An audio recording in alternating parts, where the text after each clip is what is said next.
it on Stars. I was looking at it. I've never watched it. Not Meet the Browns, but Star series.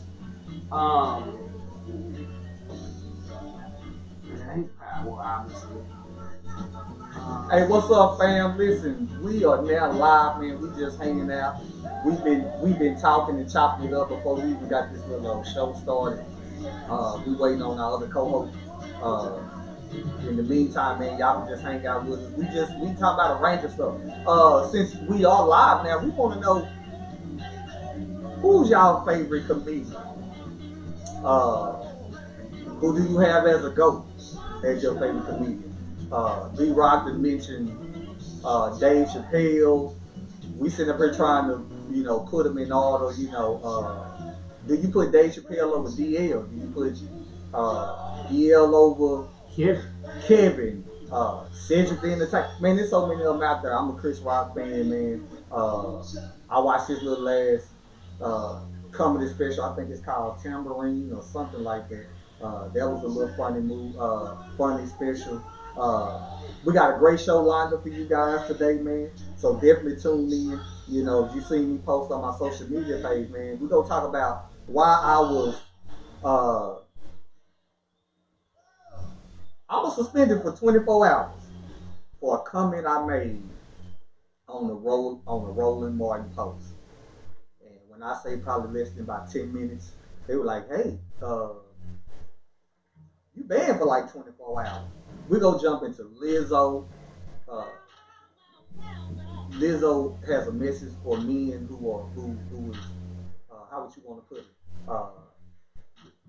it? Shaming. Yeah, body shaming. Body shaming. We're gonna jump into this little 6-year-old black girl, I believe out of Florida, who was captured on video being arrested at her school. We got to jump into that. We're gonna also jump into a pickup from last Sunday. And we got to hold this conversation as me to me and black men on this podcast show. We got to jump into the word "I love you" and how men. This article talking about how men should exercise that a little bit more often. We gonna jump into why we don't say that to each other. What else we gonna talk about today? We gotta talk about this chick who says she warns men, about jobless women with high taste. We gotta jump into that because it's not too often that you see women, giving men advice about women who, don't work, ain't doing much in life, but they expect everything. So we gonna definitely jump into that. So y'all hang out while we just chilling for a minute, man, before we get this little old show started. Make sure you share our live if you're on Facebook. Shout out to our faithful 10 viewers on Twitter. We average between about 10 and 13, who pop in, and we don't get to see who they are. I don't get to see who they are who's watching until way after the show. But we want to shout out to our Twitter people because they definitely watch us every Sunday. So we can't forget about them. I didn't even try to go live on YouTube. I really didn't want to have any issues. So we can always upload this podcast. After the show. So hang out. We have a great opening song for the day. We got a great throwback song of the day that we gonna get into as well. So y'all hang out while we just here chilling, shooting the shit, having a great conversation again, man. Make sure you share our live on whatever platform that you're on. In the meantime, man, we got a little music playing in the background. The good doctor's still in Florida. She'll be back soon. And we have a new co-host in another young lady. What did we say we gonna call her? Not Sandra, but we gonna call her by her Susan, but we gonna call her Mickey. Mickey will be joining us shortly. Our resident white black girl. Yeah. Matter of fact, where she at? Matter of fact, yeah. Let me. Yeah, hit up and see where she at. My son is not feeling well. He was running a fever this morning, man. So me and him didn't make it to church, man. He been been running something ferocious. So he's in the back. That's why you notice he's quiet. He done fell asleep, man. Gave him some little old motion. I'd be checking on him after the show. And so, again, we got a great show lined up for you guys, man. So definitely tune in. Make sure y'all stay tuned in to what we got to say about today's show. So in the meantime, share our live. Create a watch party on Facebook. Retweet the show if you are watching on Periscope, Twitter.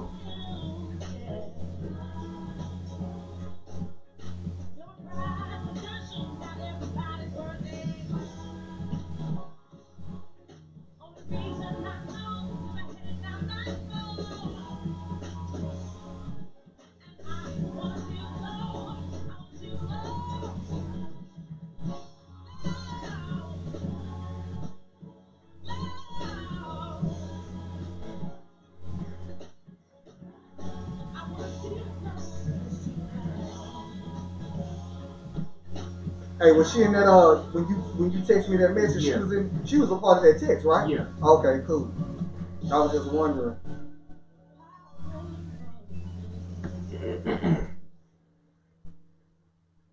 Again, shout out to everybody who's just now tuning in, man. Listen, we're just waiting for our other co-hosts to get here. In the meantime, we just hanging out, talking about movies, comedians.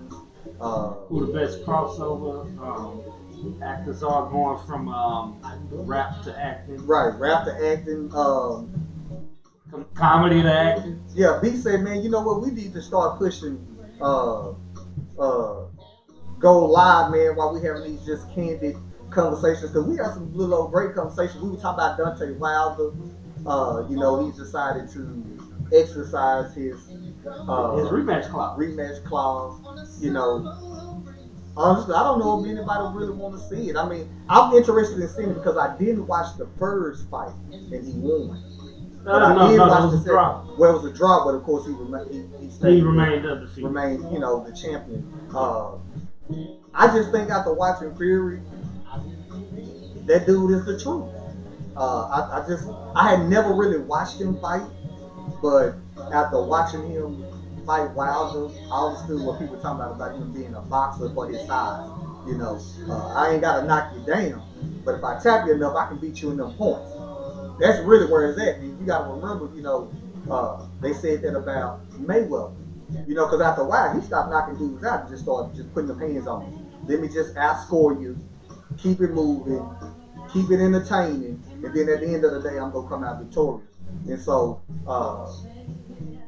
again, so definitely be on the lookout for that.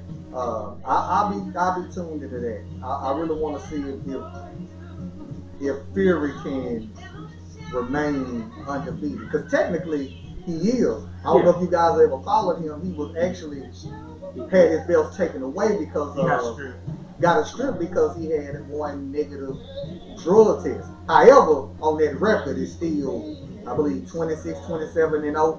Yeah. He still remains what they call the Lentino champion, or something like that. Yeah, I had to look it up because I was like, I forget what they call it. It's that red, white, and blue belt that you see them hold that is awarded to from Ring Magazine, and it is a sanctioned belt. It's a belt. Matter of fact, they started this years ago from Jack Johnson. Muhammad Ali was a 4-time Lentino or whatever it is belt. Again, you see them holding that red, white, and blue belt that is from Ring Magazine. That's that championship belt. So you don't fight for the belt; it's actually awarded to you. Again, that's gonna be a good fight. I think what's gonna happen is after this Fury and Wilder fight, I really believe they gonna try to unify with Joshua because they both agree. Well, the thing is, from a money standpoint, the Joshua Fury fight probably stands, at least for those individuals, stands to do more because Joshua was still in stadiums with about 70,000 people, right, by itself. Right. So now you bring Joshua and Fury, man, yo. That's gonna be a good fight. I I hate they never, Wilder and Joshua never had a fight because I would have liked to seen that first before a rematch with Fury. So, again, man, just be on the lookout for that. Again, man, we have a great show lined up. We have a lot that we're going to be discussing today. We're going to get into Wild's ban from Facebook. We're going to talk about the little 6-year-old girl who was recorded being arrested. We're going to jump into Lizzo. We're going to also hold a conversation why men don't tell each other they love you more often. Yeah. And whatever else we decide to jump into today, man. So just hang tight, and we go get this little old show on the road shortly. In the meantime, I don't know if you can hear the music or not, but we jamming Jasmine Sullivan, girl, in the crib. Jasmine is so underrated. Yes, I love her voice. Yeah, man. Yeah. Now, well, hold on. I say she's underrated. I love Jasmine Sullivan, first and foremost. I need her to put together an album in its entirety. You don't think she has? The first album was hot, but it wasn't play and do this. Okay, so have you heard it was this a track album? or two I had to kind of like, all right, listen. Have you heard this album all the way through? Not all the way through. Okay, this album here, you can play. I mean, you can literally go from, because I think this is either the first or second song on her album, but you can literally, I can put that in the truck while I'm working, man, and just jam that whole, and I can't say that about too many artists. Yeah, I'm a fan. I've seen her last CD. I've seen her live. I live. can put on like that. I've seen her live, and she was not the headliner. Mm-hmm. Maxwell was. Oh, but but she still killed it though. Oh yeah. Yeah, she killed it.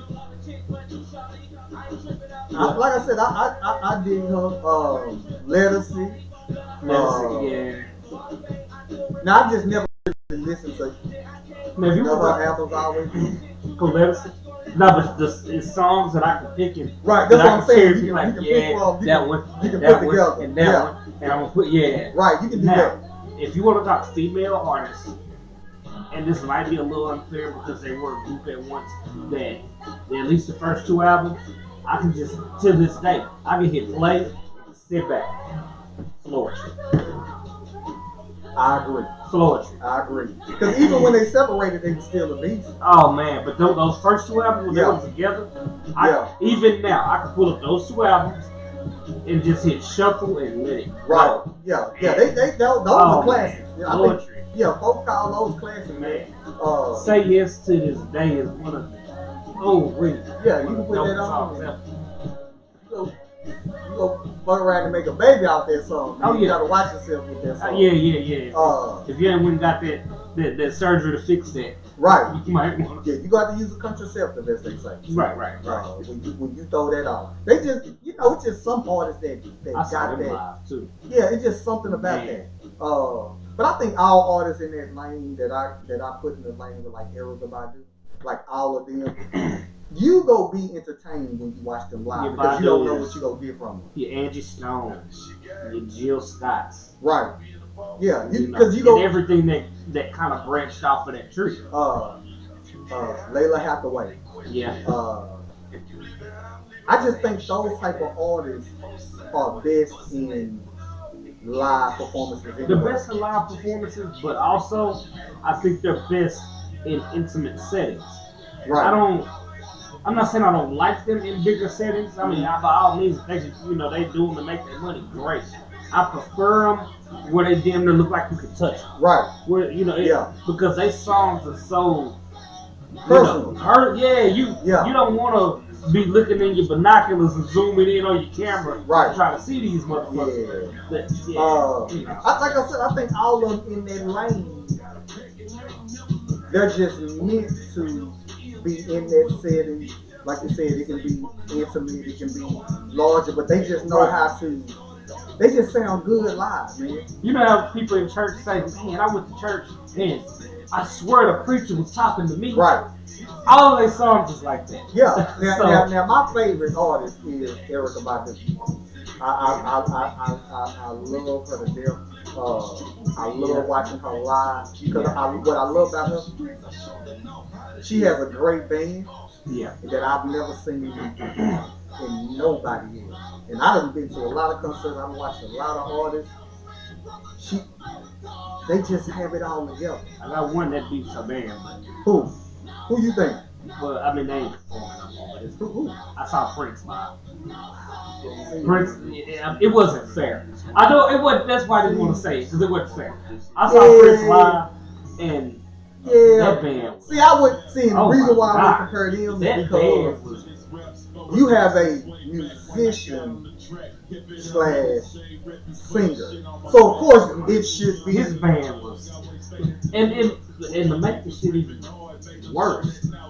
As dope as his band was throughout the performance, Prince, I swear, went around and played every instrument on the stage at one point or another in that performance. Better than the motherfuckers that was in the band. See, I was like, yo, this dude is cold. Yeah, see, that's why I couldn't compare her. I mean, I couldn't compare her because we talking Erica. Yeah, she get on her little machine and do all that, but you know, technically she's not a musician. She's just an artist. Right, that's it. You know. And she says, keep in mind, I'm an artist. And she says about her shit. And so, but as far as just overall, man, when they hit it, you know, they don't really have technical issues. You're not worried about sound. And like I said, I love how they can just mix that music up. You know, she singing a song, but you ain't gonna get the music from the goddamn album. You might get something totally different. That's just how smooth she rolls. Let's see. Hey, again, shout out to everybody who's tuned in, man. We're about to get this little party started. She gonna just have to come in the door. We got a lot to jump into, man. We don't want to hold you guys too long. Again, we have a great show lined up for everybody who's just now tuned in. Again, we go jump into me being banned from Facebook. I really want to talk about this little girl, this black little girl who was arrested, 6-year-old. You know, is that appropriate for a 6-year-old to be arrested? Was it really that serious? We go jump into Lizzo. Lizzo, you know, basically speaking to the men who are body shaming. Also, we want to get into and discuss an article that was written about men expressing, you know, that genuine love for each other a little bit more. We also gonna get into a young lady who is warning men about dating jobless women who have high taste. So we're about to prepare to get this little old show started. So let me go and cut this music out, man. Listen, me and B-Rock, we just been sitting here talking, chopping it up, you know, doing what we normally do before a show, what you guys rarely see. And I think I am going to start doing that once I get everything set up and just go and press record. And that way, you know, everybody can see before we get this little, before we really get the show started. So with that being said, man, let me put these little old headphones on. Well, no, I'm not going to need headphones. And we are going to get today's show. Yeah, up and popping. Where's the remote? You see the remote over there? Nah, the other one. The big one. I think it's over there on the little end. Bro, I'll take a real quick. Y'all see me ripping that Luka. I see you with your Dallas Mavericks on. Already? Yeah. I'm a low-key fan now. I don't kind of watch them like I used to when, like back in the day. When they was really on it, when they were throwing parties after the basketball game. That's when I was really a fan. Like they would literally throw parties. Mark Cuban was throwing parties right after the game. Right. And who was in the building? Me. Who was there? Me. That's why I really church figure. Yes, was in the building. Okay, let's get this party started. Y'all lost us all. You say president accounted for. Yeah, president and accounted for. So what we gonna do is we gonna go on. Let me test this music out to make sure I got the right intro. Like we won't be playing no pianos and shit like it was the last time. Yeah, the Zen music. Mm-hmm. I feel like, I'm like, man, I need to go to massage every or something. Shit.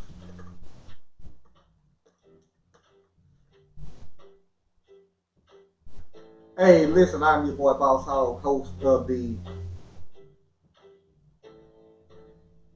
So let's start that over.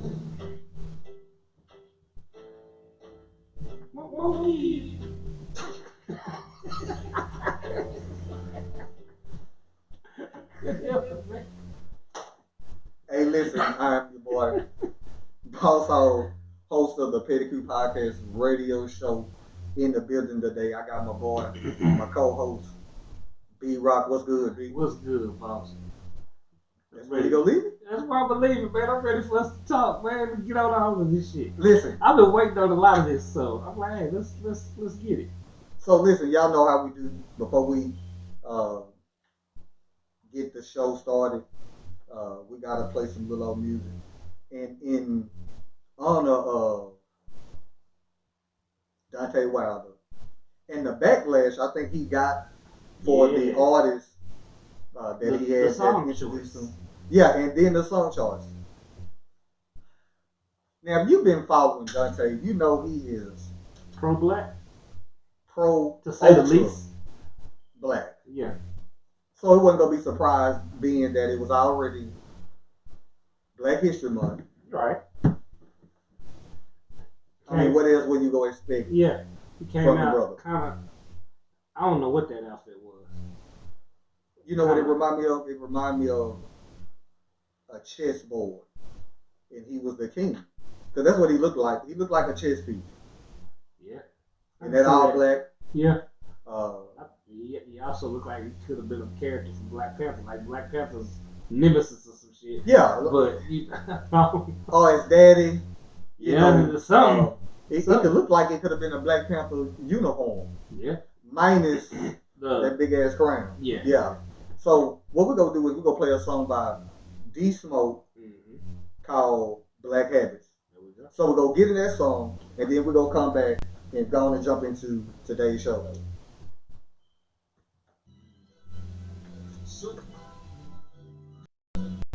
Again, shout out to everybody who tuned in. Want to thank you guys for checking out the Pedicure Podcast radio show. We're in the middle of playing our opening song, D Smoke, Black Habits. Once we come back from that, man, we go jump in today's conversation, man. We got a lot we're gonna be talking about. So make sure you guys are tuned in. Again, for those who are just now tuning in, we're gonna talk about Lizzo. We're gonna talk about the 6-year-old that got arrested at the school. Yeah, we're gonna also jump into this young lady that's warning men about dating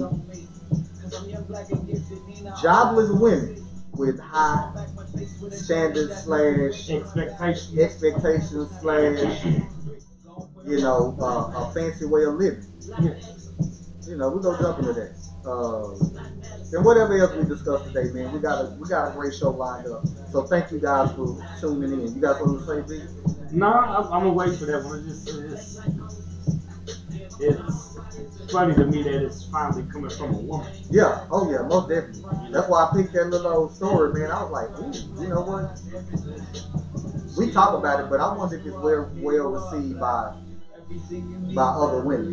You know, because I noticed other women don't like when women try to tell them or tell us the game. Right, tell us their game. Yeah, tell us their game. They don't like that. It's like I get that. You know, we'll fuss behind scenes like it's man law. Right. We talked about that. Right. You know, so I get that. That's okay. What I do wonder is if women behind the scenes bash her, how a lot of dudes behind the scenes bash other dudes that be giving women the game.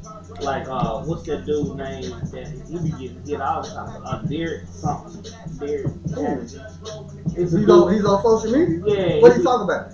He's really just be trying to give women game on how dudes act, how they shouldn't have to put up against that and other dudes. You know what? I always had a question about are they really doing it for the game, or are they doing it?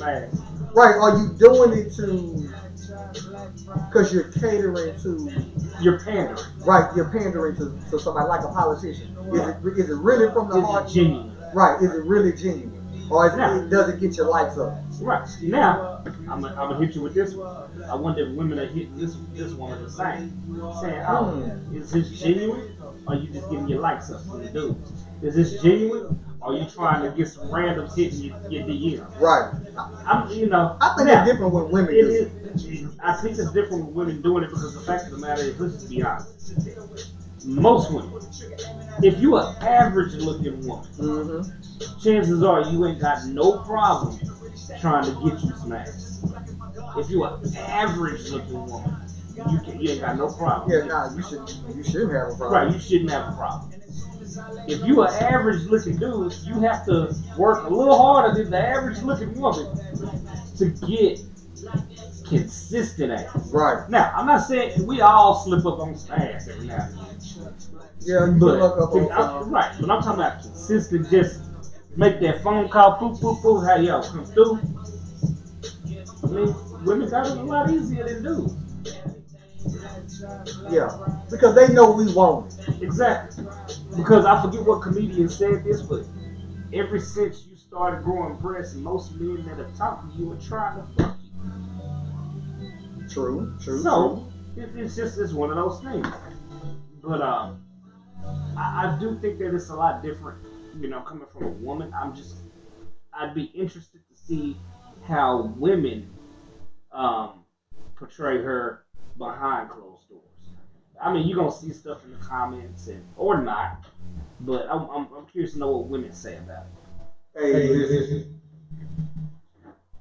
we are back again. That was D-Smoke and Black Habits.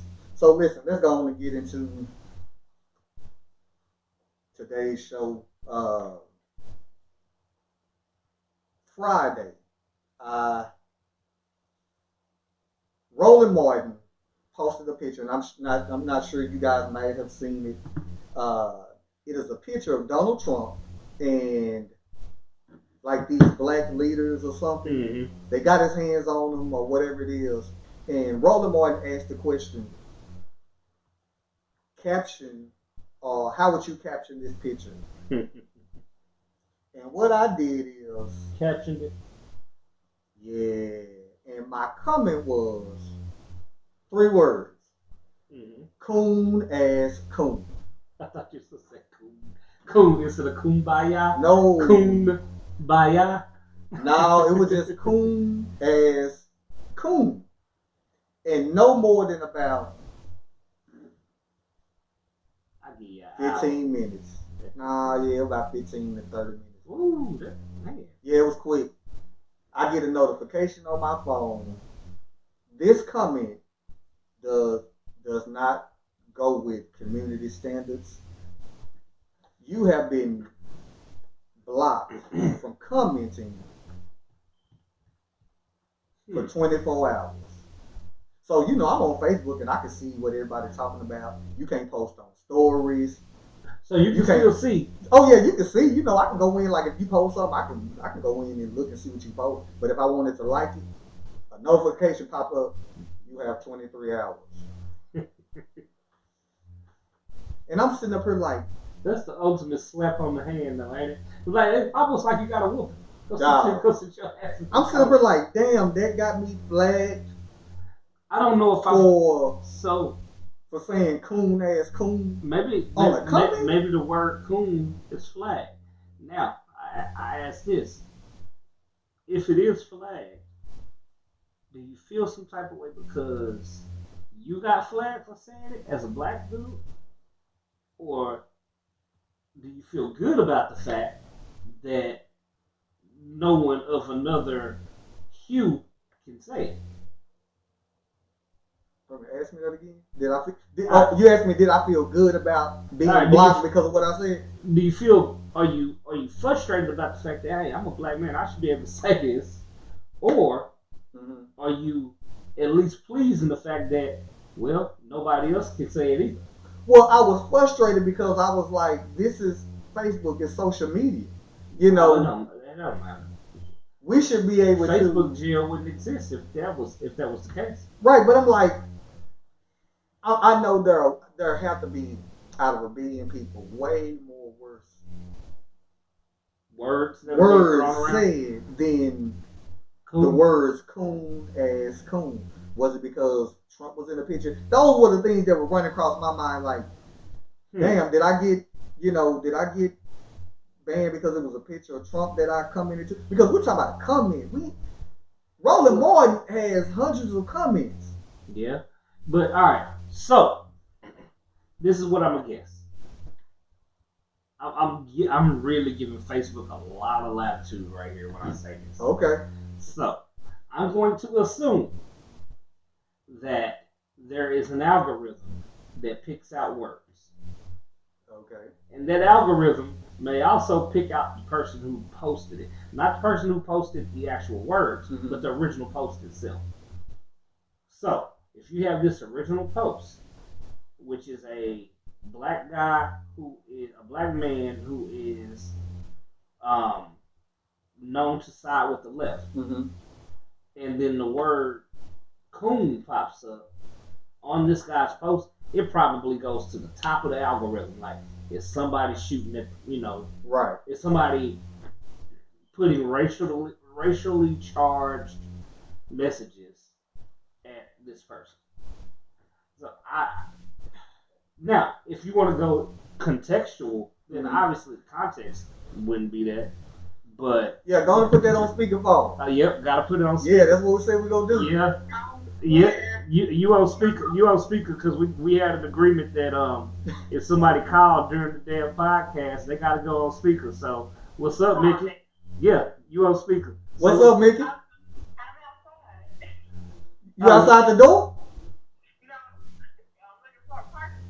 Okay, hey, just remember you can find the visitors or just park in an open space. Yeah, that doesn't say reserved. So anyone that says visitor or doesn't say reserved. Right. Yep. You know where the apartment building is, right? Yeah. I see Ross. You see who? But it seems like everybody want to be home today. Oh yeah, it's Sunday. You know how it is. Come on, that would. I mean, she white though. They go out and about on Sunday. Oh, okay. Yeah, okay. A lot of us like to relax. Well, listen, you are live, so shout out to you. Come on in the building. Matter of fact, we just got the show started, so we'll chop it up for a little bit until you get in here. You haven't missed nothing. We just talking about me being banned from Facebook. Yeah. Well, I ain't in jail that often. I think I've only been banned twice.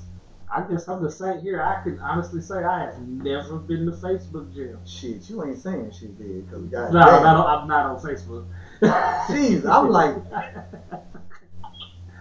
It really feels like you're being judged by a jury of white people because you have no fight. Right, or are you being monitored? Oh, you absolutely being monitored. Yeah, you being monitored. Now, this might get flagged because of some of the shit we done said. Damn, I hope not. Well, now, you know what? What I learned is it ain't really about somebody reporting it. It's that they really are monitoring words. Oh, they are? How you doing, Mr. Zuckerberg? Yeah, they are monitoring what you are saying. And matter of fact, when you come in, I'll tell you what I said that got me banned. You be like, oh, was that it? Yeah, I don't know where I'm going. Right, when you got out, where'd you go? Oh, this child. Let me go get this child. You know what? Hey, you know what building we in, right? You remember? No. Oh, you are special. Y'all got like 8,000 calls for buildings. All right, we coming. Listen, Biz go come meet you. I guess in the meantime, I guess I'm gonna just talk about some bullshit until he get back. Hey, listen, that's just how it is when you live. Again, our co-host is trying to find a place, man. So again, shout out to everybody who's tuned in, who's watching. Again, we're talking about me being banned for Facebook for 24 hours on a Roland Martin post, I said coon ass coons to a post that he posted. Uh, this is my second time being banned. I really, again, like I just told B Rock, uh, it just pissed me off. Here it is. We have a social media page where we should be allowed to express ourselves. Just have an open dialogue, regardless of who page it is, uh, and being able to express ourselves in how we choose to express ourselves. And like I said, I was banned. I wasn't. I think 10 o'clock yesterday morning was when I was able to post, like, comment on statuses since Friday morning. And so again, man, listen, if there's ever happened to you, I want to hear about it. So if you are all watching us, please let me know and post something in our comments if you've ever experienced being uh, banned from Facebook. Now, over the 10 years I've been on Facebook, I've said a lot of stuff on my own page. And the only time that I've really been banned is not for anything that I've said on my personal page, but with other people's statuses. And, the words I used wasn't derogatory, it wasn't toward any specific person. In other words, it ain't like I was going back and forth with somebody, who's coming. It was nothing like that. I just made a statement. And apparently, that Facebook and them monitoring is real. For you guys that also know, you have the Honorable Minister Louis Farrakhan, who was also removed from Facebook, along with a couple other people that Facebook deemed to be a threat. Not because they're spewing racism, but I believe because of the power and influence they have in using their platform. Definitely with the Honorable Minister Louis Farrakhan, when you have a black man like him who can reach the masses and who's eloquent in his words, who has the power to move people, giving a man like that, people, Facebook has 1 billion people who are watching and able to access it. That's powerful. Come on in here, man, and sit your butt on down. What's good? How you doing? Struggling. Damn, I see. So come on, slide over. Get on in here. Oh man. Your ass. No, that's your ass. No. Get on in the picture too. Let me see. Make sure you in here so they can. Oh. They can catch you. 8,000 complexes over here. Yeah, you be alright. That's kind of how it is. When You stand don't in the row. remember. They all look alike. It wasn't a whole lot of turns. We didn't go through no maze. I wasn't paying attention. It was cold and raining last time. I was just trying to get to the door. So you wasn't just watching. Is that No. what you're saying? Yeah. Okay, so listen. Let's jump into it. A brother was banned from Facebook Friday morning. Roland Martin posted a picture of Donald Trump and like his little black minions. Oh, them people that was there signing? Yeah. So Roland Martin said, caption this picture. I just used 3 words. Coon ass coons. Oh, yeah. And probably within 15 to 30 minutes, got that old notification from Facebook. You're unable to comment for the 3 next days? 24. Oh, Nah, they gave me 24 hours. Yeah. And this was 10 something in the morning. And literally I At wasn't 10 able to the say next something morning. till yesterday morning. Yeah. And my first thought was like, damn, this is supposed to be an open space to be able to. But you can't say anything deemed racist. And if And you're I'm- saying coon, but it's mighty funny that you can say nigger. But I got put in jail for saying lily white ass. See, that's what I'm saying. For Now 30 days. You got 30 For days. saying lily white. I said dirty. I said dirty lily white ass. And they sure put my ass in Facebook. Was this a jail. first offense? This is my 4th. Oh shit, that's why you got 30 days. Lily white ass, You're though. a repeat offender. Lily white ass. Oh, I'm not saying you should have got sick. I'm just because see, saying. that's what get me. Now But I I've can been say on Facebook yo black ass all day long on your Or on your, nigga. or nigga. because see, I use nigga on Facebook. Yeah, You I do ain't too. in jail for that. No. And I well see y'all you know you was out, but like I was telling my viewers and listeners, I've been on Facebook 10 years, and I've never been banned for nothing that I posted.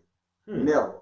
But I've only been banned for comments. This is my second time being banned for 24 hours. I think it was one time last I year. gotta step my game up. I ain't been banned yet. And well, we talked about it before. They shut down our little old my ability to promote the fake, on our page. I had to plead with them, man. Yeah, I had to plead. They Farrakhan the nigga. Oh yeah. Like literally, they blocked my ad account. Mhm. They'll do that. And I'm like, I'm going back and forth with them, like, say, man, listen, we just a struggling podcast. They made my friend get a business account because she promotes her hair. She does. Well, I ain't tripping on that because you don't have to pay for that. It's just like you kind of switching over. But so like to when make you her do get it, one is Yeah, they almost forced her to get one. Yeah, she was And she promoting had her to hair pay on her $15 a personal month. page. They Oh, wow. forced her. yeah, see, I don't have to pay nothing. I don't pay nothing for my. How I guess you 'cause gonna like tell me what I can't put on my personal page? Right. If I decide to sell hair on my Well, she personal wasn't page, even selling hair. She was her hairstyles.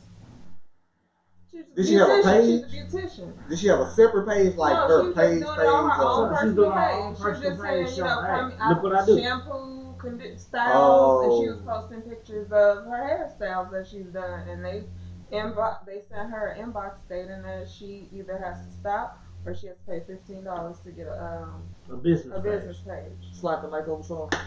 How the fuck that? Yeah, you did. I did. Well, I've never seen that before. I mean, I posted on my personal page, and If you constantly do it, they'll flag it. That's how she got flagged, because she was constantly posting. And I used to think that people are reporting this shit, but apparently not. Oh no, I got in Facebook jail within 30, 40 seconds of me posting my comments. I even got put in jail for saying monkey stomp. For saying monkey stomp. Oh man. I mean, what was it in reference to? It was a post regarding Sierra and Future's, all of his baby mama's drama, and was it Bow Wow's baby mother that said something, called the kids ugly or some shit? She said something about the kids, and I said she ought to be lucky Sierra don't monkey stomp her ass for talking about her kids. I mean her baby. And within 30 seconds, they put my ass in Facebook jail. Well, see, because somebody, it's not 30 everybody days personal. of huh? It's not anybody who's literally watching all these statuses. It's an algorithm. I think those words in there. Right. I think, they just have certain words that if you say them, it pops up, They probably got y'all pictures up, too. Probably. Just, it's like the beauty supply movie, the girls repeat offenders. Well, I believe we in a little old database. I think, like for us, because, like I said, B must be a saint on that bitch or something. I ain't never been suspended on Facebook. Yeah, and but you can, some people will change the spelling of it. Like when they put white people, they put Y people. It says WYPIPO. No, I don't do all that. I just ain't never been. I say non-colored. Right, you really have to be colorful. Like if you want to say coon, you can say raccoon. Yeah, you know what? Thank you. You sure right. Because I call plenty of Negroes raccoons. I just say nigga. And like I said, I've said nigga and well, never when you want to once. call him a coon. Right. That's and never once have I ever been blocked for saying that word. But see, let's go back to the person I was talking about who I felt was the GOAT. Because Facebook has been more geared towards conservative now. They're trying to silence basically your opinions or whatever if it doesn't line up with their views. I can believe that. You saw that last Chappelle special, right? Mm-hmm. So you remember when he was saying that the lady came to him and said, "Hey, you can't say that word," because he was saying, Was it faggot? yes. I was like, I don't know. He said faggot. Damn, And they y'all said, finna say that shit. Faggot. and they Faggot said, is a cigarette, but you want to be technical. yeah. So he said that, and the lady came and stopped and said, "You can't say that." And he was like, "Well, why can't I say faggot?" And the lady was like, "Well, because you're not gay." And he said, "Okay." And then he walked out and came back and said, "Well, y'all let me say nigga all the time. And I'm not a nigga." Right. So they couldn't say that. Right. Right. Well, that's true. I mean, and if you notice, like when they show movies, like on VH1, BET, they'll block out anything they'll block out shit, fuck, damn, hell sometimes. But as soon as you say nigga, let it fly. but then I think that's they even cut the volume up a little bit. And I think the reason why that happened is because, I mean, we got to look and see who's controlling. At the end of the day, it's not black folks behind BET. Not Not anymore. anymore. So I think it goes back to what we were talking about last show, where it's conditioning mainstream in the world that it's okay, This is to not. say nigga. Like, and you know what? Since we talking about it real quick, and I'm not sure if you guys know, we're gonna have our first animated cartoon that will show a gay or lesbian relationship. They already show that. No, not a cartoon, movie. Oh yeah, it's called Onward. It's called Onward. It came with the little black chick. I think she's a director or whatever the hell it is. But yes, sir. Yeah. What movie is this? It haven't came out yet, but it's coming out. I've seen the. And it is about what? I don't know exactly what it's about, but it involves. I know one of the characters is a boy that's gay. Okay. Yep. I don't know the premise of the movie. I just know that they got the first gay cartoon for Disney for kids. Yeah, it's gonna come out, man. But listen, with that being said, man, let's go on and jump into this little old conversation. Let's talk about Lizzo real quick. We go just here quick, Y'all be nice. No, don't be nice. Lizzo called out men who judge women bodies. We don't talk about your Say it. snicker size. Bullshit. Next.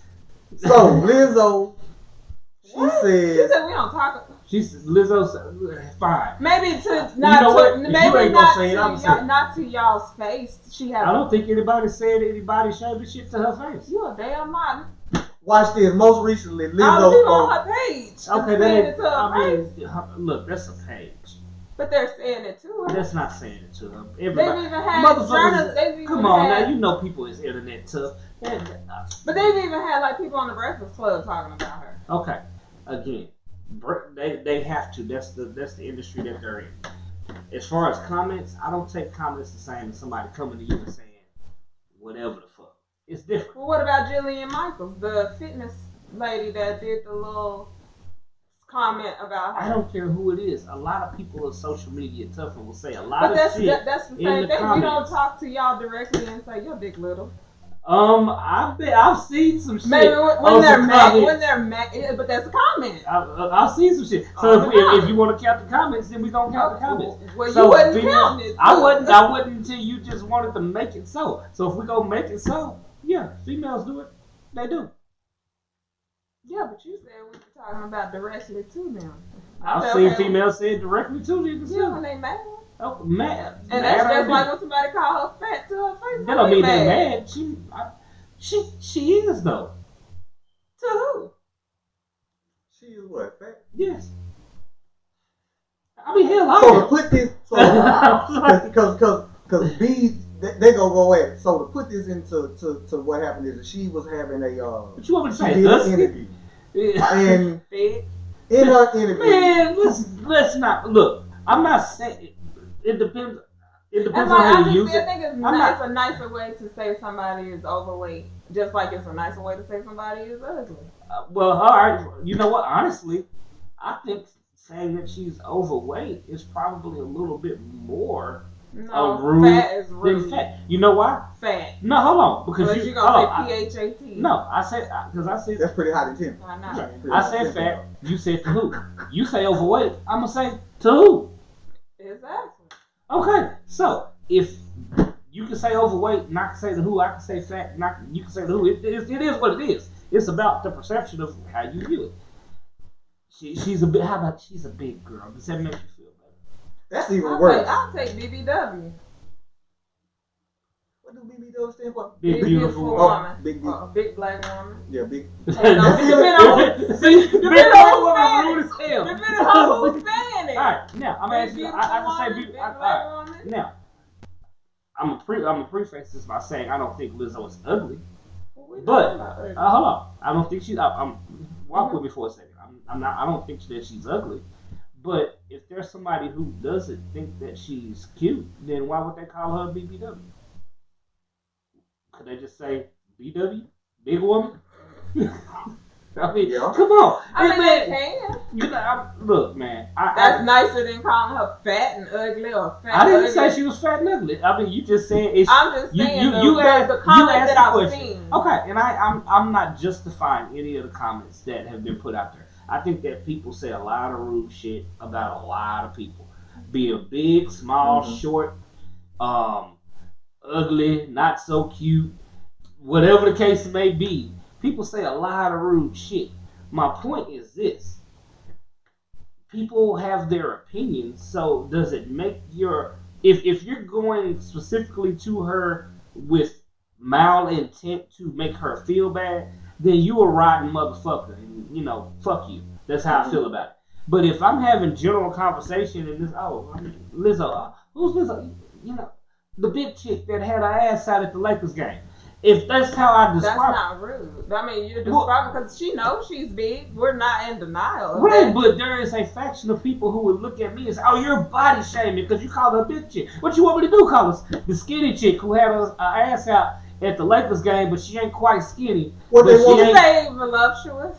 What they want you to do is All right, figure out you them know what? adjectives, them All right, negative the adjectives. negative Yeah. adjectives. That's All what right, they want all right, you well to then do. how about this then? If since she claims Because she's that past curvy. since she claims that women don't talk about men's Snicker size. So and let she me say- watch this. So this is what she says. She says, in a nutshell, in the interview, sick of double standards that ultimately is nothing but a body shaming. Lizzo voiced her annoyance with judgmental men. So what does that tell you about the oppressor? What does that tell you about men? Get it together. We don't talk about your Snicker size, do we?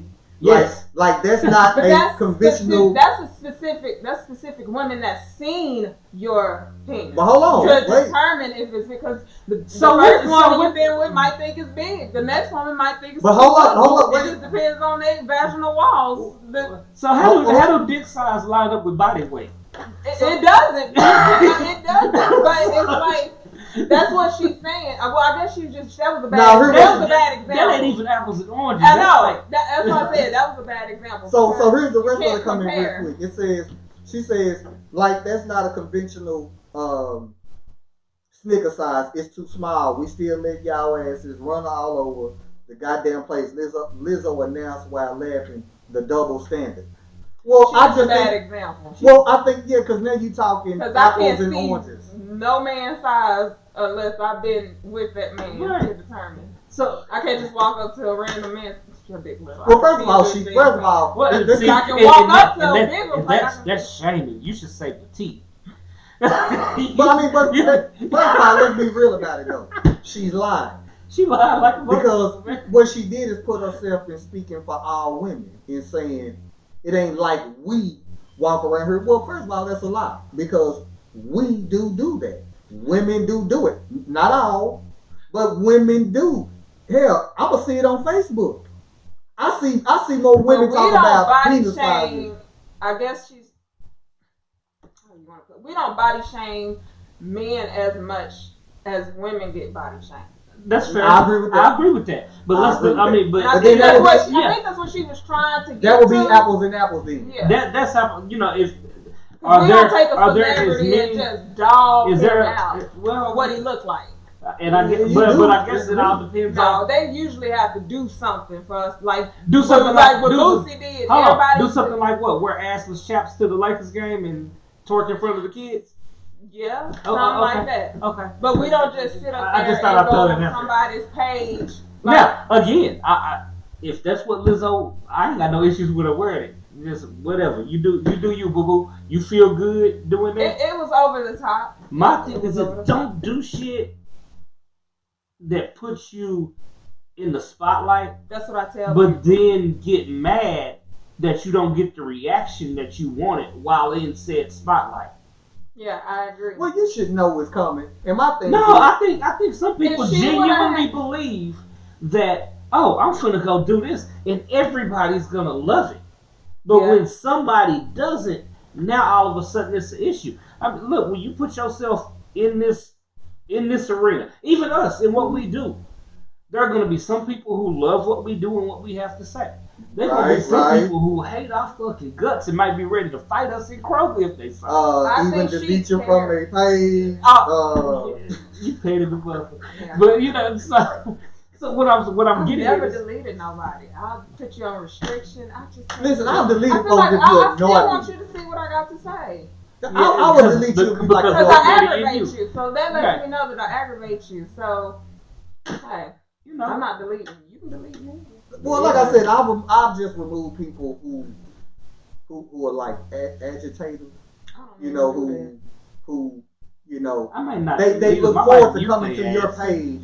They look forward to coming to your page just to Oppose what try you to get say. on, just try to get on your. I But what I would hate do is I would just people tell like you, that. I just tell people straight up like, listen, man. Or the I other do word it for it. all. All the time. Yeah, but see, with y'all, that might just be fun. That's just, Whereas you got people that come to your page that just you don't to be, even know. No, yeah. You're like, just to be, just to agitate, just to say, well, you know what? Let me just give you hell for it. And my thing is, I respect all opinions yeah. because I already know what I say and what I do on social media is gonna come with some good. People gonna agree, people not gonna agree. I know that that's coming. Right. But what you can't do on my page is, because again, I'm gonna peep it real quick, where you are literally on purpose trying to be Troll. a troll, and because I'm gonna warn you only so many times. Listen, man, say I already see what you're doing. Either come in and keep it moving, keep the conversation going, or just get your ass off my page. I'm only gonna tell you once. Now, if you keep on coming at me with dumb shit, then all I need to do is say, you know what? Let me go to your page, let me block your ass, and then we go keep But it see, moving. Lizzo, I think she is looking for attention because why are you even commenting? I wouldn't even be responding or addressing anything. Well, when you in spotlight, it's going to happen. Because you are entertainment. Everybody's and that's not the thing. When gonna you like what sign you up do. for entertainment, you get what you get and you don't throw a fit. Now, I don't know if y'all seen these little pictures in this article. Like she was on Instagram. I guess she was at the beach. And, man, you look at these pictures, she just posing it again. Love the skin you in. I do believe She that. has confidence, but she has great confidence. Like big white women at the beach when they big, Oh, they they super. have Listen, no I would issue. hope that everybody, regardless of how you look, have that self-esteem. That Lizzo confidence. Yeah. However, to me, it becomes a circus act. For instance, when you do the LA Lakers games thing. That was beyond. If she'd have had, because everybody wanted to equate it to the Lakers, and I get it. The Lakers wear booty shorts. You can see the little dark part under their ass cheeks sometimes. Yep, that's their job. That's their job. I get it. Hers was completely different. If she'd have had on the same type of ass shorts as the Lakers, then that would be a comparison. That would have been Right, I think it would have been that cool was- because I mean it's a game. Listen, wear what you wear. I just hated think how people try to throw kids in it. Well, kids there. Well, bitch, they looking at the fucking Lakers. Bitches twerk. Wearing right, yeah, they bikini tops and shaking yeah. their I ass. never and twerking. So, understood that. did you hide Peter or Tommy's eyes? No, you let little No, he Timmy said, look. you better look. You know what your day's That's club LA. is? You better look. I think some criticism. Some of you got to look and say, well, am I bringing it on myself? Like the Lakers. Yeah. Thank is you. one thing. I take Tokyo All right. Vanity from Love and Hip Hop. She's a big girl, beautiful woman. She done lost about 50, 60 pounds now. But she carries herself. She wears cute clothes. Some of it be dramatic with the colors. I can't do the neon and pink and all that. But But you got on neon pink. I'm talking about hair. She Oh. does her hair like this, or she wear like them loud Okay. ass colors Okay. as far as clothing. But I can't do that. But she's very pretty, and she doesn't do that. So, and nobody's body shaming her. This is my thing with that particular the Lakers game in particular. If it were not Lizzo specifically, or insert said celebrity, if it was Rihanna. no, not even Rihanna. If it were not Lizzo, if it was just Liz from around the corner, Liz would have got put the fuck would out. Liz have made it in the Liz fucking would have game? got put out. No, Liz wouldn't have made it in the game. Yeah, and she would have got put out. She would have let her. They would have through said, "Hey, security. we need you to change your Immediately. title." Yeah, very much so. Right. Uh, So if that's the case, you have to ask side. That to me goes to show that all right, that may have been a little much.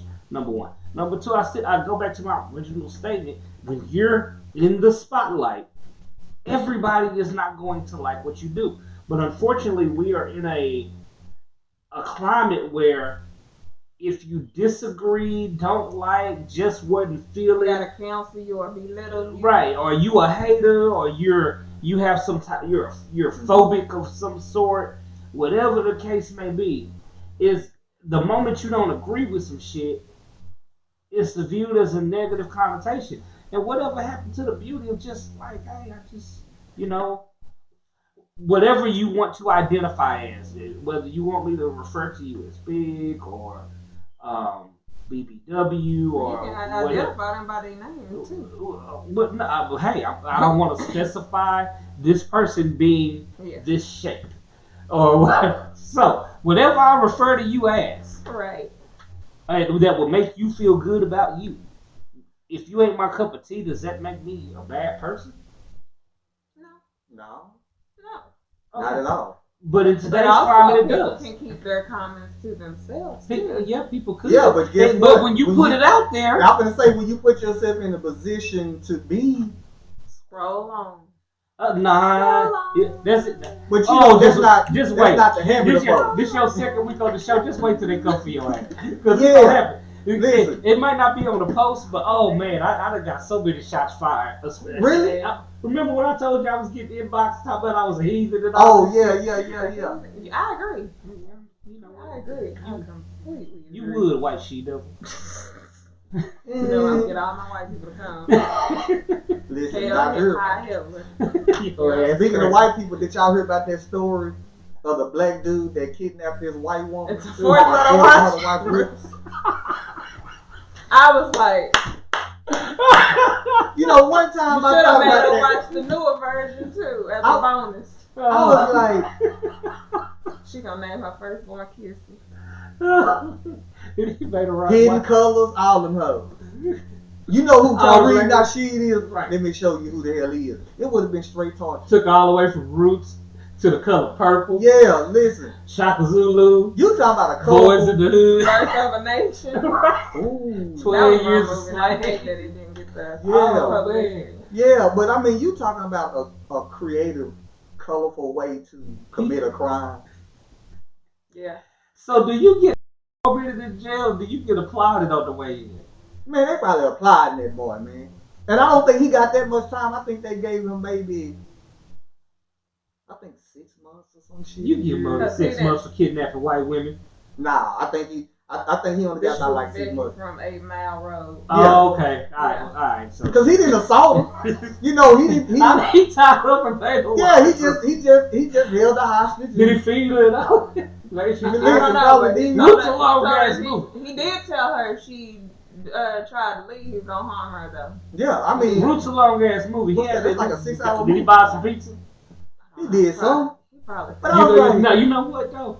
If he really wanted to be got like, her hot and ready. nah. He, like I said, Roots a long ass movie. He should have gave us collard greens, some neck bones, some chitlins. Taught her how to cook. Just imagine that conversation. You gonna watch this show. We gonna show you. I'm Right. gonna teach you. Right. Watch the movie anime. Right. Yeah, you gonna watch this. It's either that or you can eat this chocolate You pie. better not fall asleep. You Say, man, I'm telling you, I said, damn. that is the most creative crime I have. Listen, and again, I know she was scared as fuck. I would have. Did he make her write an essay afterwards? Now, what did you learn?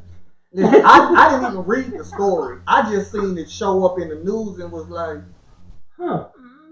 you talking about, maybe we should just, let me not say that, but we really get banned out that bitch. Let me not say what the hell I'm saying. But that was a creative way to.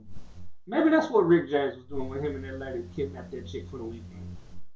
I don't think that's what Rick James was into. Nah. Rick James was into something He totally. was being a super freak. So we saying with Lizzo, you can't compare apples and oranges. That was a bad example. Even if they semi-shaped the same. Shut up. No, Lizzo ain't shaped. Anyways, Y'all gonna stop. I'm just saying, listen. I just thought it was funny because I'm like, I see more women on social media who talk about men private parts than men who are being sexual on Facebook. Women, because I rarely see this. And now, I'm gonna be real honest with you. Okay, like, you just ain't looking. Like the whole size thing don't really trigger me. Like it don't bother me. This is not me talking of being arrogant. I just think that whatever, So I'm just saying, being somebody. But I'm just saying, I'm gonna tell y'all some shit that is body shaming. God damn it! What? I'm short, and y'all talk about that's short. Height shaming. That's not whatever. This is my body. This is the body I was born in. No, the body is your shape. Man, no, fuck all that. My height. But you know what? That would be apples and apples because I agree. Listen, I'm 5'7". Hey, if you can be wide, I can be goddamn short and feel some type of way about it. That's real. No, because you can't control your height. She can't control her. She can control her weight because she can lose 100 pounds today. You'll still be short. Maybe you making excuses. You really are. But that's not a comparison because you can't compare. Yes, it is. Watch this. But hold on. Well, if that's the case, then it's even more egregious that y'all talk about short motherfuckers like me. And I can't even control this shit. What? Meanwhile, we say something about somebody who is a little bit plump. Y'all have short complex. That's why y'all. Okay, and she got a big complex. So how about that? Now what? But usually short people always want to have that tall attitude. I don't agree with that. Hold on, and if that's the case, big people want to not be referred to as big. They want to identify as skinny. Hey, and do skinny people shit.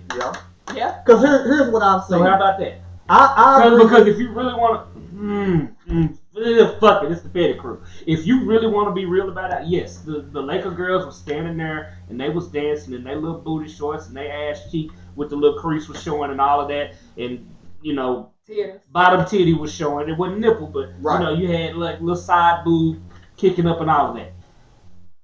That's fine. If you felt like that was just against some moral compass of yours, great. If it was just a matter of taste, I'd be willing to argue. Well, fuck it. I ain't finna speak for other people. Lizzo's one cheek was big as two of them Laker girls. I'ma say it. And it just is what it is. I mean, it's not. And if you into that, you into that. And if you ain't, you ain't. And I don't think that's a bad fucking thing. But I mean, if you can do that, then I can walk around and feel like I'm tall. Goddamn it. You can. You go put on a pair of heels too and Fuck be you. taller. Napoleon did it. I ain't Napoleon, but Prince did it. But I don't know if I can get away with that. Prince. Yeah, you ain't gonna get away with it. I mean, Prince he in his own lane. Yeah, Prince in his Here's my thing. All I'm saying is height is body shaming, just like weight is. It's not your body. So you telling me my height ain't part of my body? No. And no, what makes it's it work? not a body part. Mickey, and what makes that it work? is part of your body. Hold on. That grows. But I think what makes it. So it is more egregious. It is more egregious for you to talk about somebody's height than it is about their weight, because they can control the weights. So that is what you said. But you go put on a pair of heels too. I ain't putting on no goddamn heels. What the fuck I look like? Listen, I done seen. They got the insoles. They give you watch this though, but I don't watch women have the audacity on my social media page who are BBWs joke about the very thing you're talking about, which is a man's height. This young lady years ago, about 4 or 5 years ago, she makes a statement saying, well, because the dude was shorter than her, that she felt like, well, I'm the protector in the relationship. Now, me, I'm sitting back watching this, and now y'all know me. and you'll get to know me.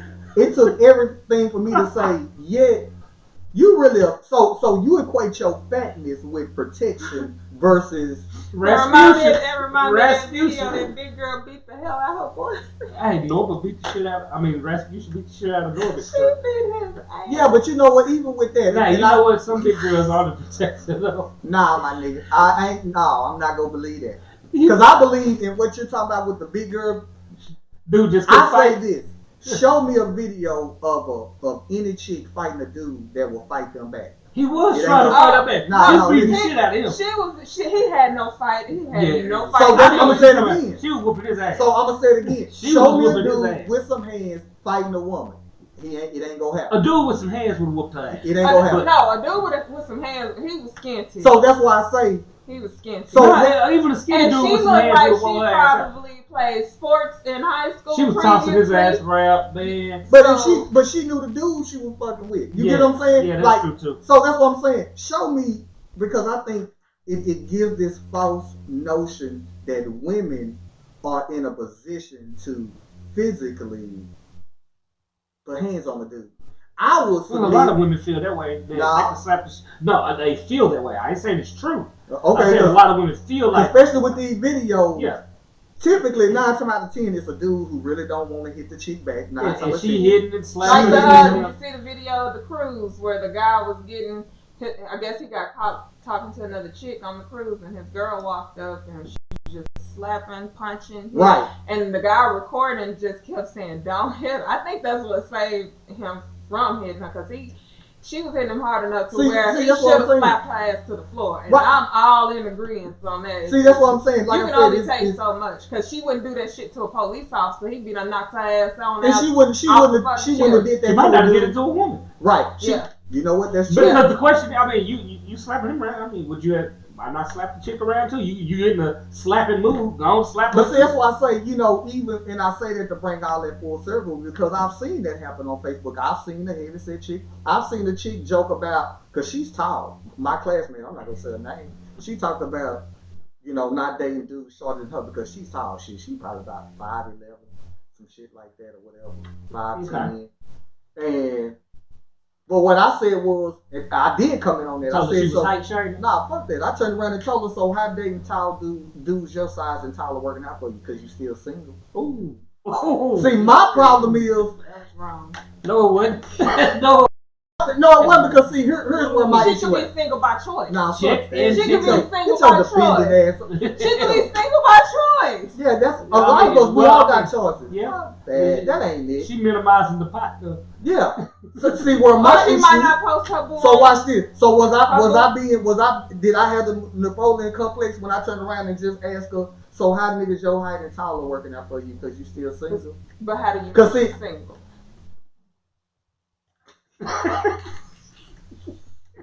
You know what? Again, welcome to the Facebook Podcast radio show. Because when you assume, you make an ass out of you. Ain't nobody assuming shit, because guess what? If you want to be real technical until your ass is married, you single. Well, yeah, true. So I don't give a damn about the nigga that might come through or the dude you might be dating. What I do know what is if she that got a girl?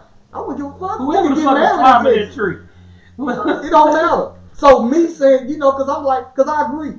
But she's not shaming you. She's just saying that's her preference. No, listen to me. Okay, so if I say my preference is a woman who ain't that. But that's your preference. But we would get trashed. Hold on, but we would get trashed for body shape. Yes, you do. No. As men, we would get trashed. And there's a lot of women that will come to your defense, because I've seen it happen where it's a guy on my page who prefers a girl that's in shape, and that's his preference. That's all right. You that's your choice. And it was a girl that came on in the comments saying he was body shaming and this. Exactly. But we lit her ass up. Okay. Because we're like, you can like a vanilla ice cream, don't mean I gotta like vanilla. Yeah, ice cream. but in the reverse, if somebody was height shaming, as you put it, y'all wouldn't come to that motherfucker. That's not shaming is belittling, having a preference. But you belittling the dude. Listen, no. I hear more. Listen, I hear folks talk about a Napoleon complex. Yeah. But so let's on this show also what we like to do is educate as well. We like to throw a little knowledge too. So, you know, we like to be pitted our way around. So let's go and put this out there. First of all, Napoleon was regular height. He was 5'7" and up. He wasn't 5'3". So where that myth that this Napoleon... But he wore heels because he felt short. Nah, but listen. He did. Again, in Britain, even in Britain, you had men who wore white wigs. I know, because they didn't have men, but hold up, men back then, because we like to educate here, they wore wore heels. And blouses. Listen, heels was something that men wore before it transitioned to women. Yeah. So to say he wore heels, but the truth is that he was 5'7" and up. He was 5'7". Technically, the average man is 5'7" and up. So to turn around and say, well, I thought it was 5'10". No, that ain't the average. You can Google that. The average man. I thought the 5'7" is a woman. No, 5'7" is a dude. No. You got a smartphone? Google the average height of a man. Wait a minute, we go. Oh, fuck that. No, we ain't gonna even trust your Google. Hey, Siri. Siri don't even answer. What's the average height of a woman? Okay, I found this on the web for what's the average height of a woman. Check it out. Now, I'm gonna click on this, and this shit sure it says 5'3". The average height of a woman is 5'3". Let me ask Google, because Siri. It don't matter. Ask what is the average height of men. Hey, Siri. Say American men. It don't matter. No, say American men. Of men. Say American men. Because we're in America. Napoleon was American man, so then but you can't use Napoleon complex. He was in France. He was in Louisiana. The Louisiana Purchase. He was over there. That wasn't America yet. That wasn't America yet. Shut up. That wasn't America yet. Yes, it was. It got purchased. It became America. Watch this. Okay, Google. What is the average height of men? Oh shit! It says can't reach right now. Oh, because what is the? Nah, because I think I got my Wi-Fi. What is the average height of men? Human males typically have a height of 5.6 feet. Females typically have a height. Now watch this. Listen, now watch this. Listen. Now watch this. No, it says the average height. What is the average height of American men? According to Very Well Fit, looking at the broad average across the United States. Oh shoot! Ah! Dang it! Won't he do it? No. Yeah. Look at the average height of American men. It don't matter if it's an African man, because then you can't use Napoleon. 5 feet 9. It wasn't 5'10". That's closer than 5. That's closer than 5'7". Average man in general. That's in the world. But we're not talking about we in America. So I don't live in China. Okay, listen. But then you can never make references outside of this country then. No, because we talk about big women. We didn't specify what's the average width of American women. Right. You can. I mean, we could. It's gonna be different. Yeah, but you know what? We would be body shamed. See how was it different? I see how your ass is trying to be a typical woman to make exceptions to the rule. If she is wide as I am tall, she a big girl. She is. I'm not saying she's not. And that's okay. All we were saying was, it's okay. Listen, I ain't got nothing against and that's why I said American men, and if you said American black men, it'll be different because it has to. If she chose to date Tyrone from around the corner, I'm sure Tyrone is 6 feet tall. She didn't specify snicker size. She just said. She didn't say African men. She didn't say American snicker size. She didn't say black men. She didn't say nothing. So I get what you're doing. Listen, I love it. But that shit don't work here. It's the difference. Right, but we talking about her and what she did, and we gonna play in that playground. Well, go ask her if she like American. She probably ain't even left the damn country. Listen, the point is that she felt defensive. She probably won't talk to me. I'm too short. She was in her feelings because at the end of the day, when you do stuff to put yourself in the media spotlight, you're gonna get criticized for it. Yeah, right? Because I'm average height for. Yeah, you will, but I'm average height for American woman. How tall are you? 5'6".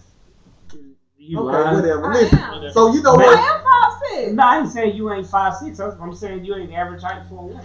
I said American. No. Yes, it is. No. Okay, listen. While y'all debate that, let's go on and keep this little thing moving. So in Florida, Orlando, Florida, there was a 6-year-old girl who was videotaped being arrested. What is that? I'm taller than it's 5'4". Okay. Look at you. Right. So that means I'm abnormal. Yeah. You ain't abnormal. Look, you just trying to come. Anywho, read it. So in Orlando, Florida, a little black girl who was 6-year-old was arrested. The video, which was provided, I believe, about 4 days ago on the 25th. I saw it. But it happened last Yeah. year. So what happened? Well, the officer was fired. So, and we're gonna get to that. It says because now we're just now seeing the video. It says NBC affiliate WSH of Orlando by the attorney for the child's family shows the incident on September the 19th. So this was last year, and matter of fact, this was 2 days before Silver was born. 2 days before Silver was born, which resulted in the firing of Orlando police officer Dennis Turner. The story goes on to say that in the video, the officer is seen putting zip ties on the child's wrist with her arms behind her back as the girl asks, "What are those for?" And then cries, "Don't put handcuffs on, and help me, please help me."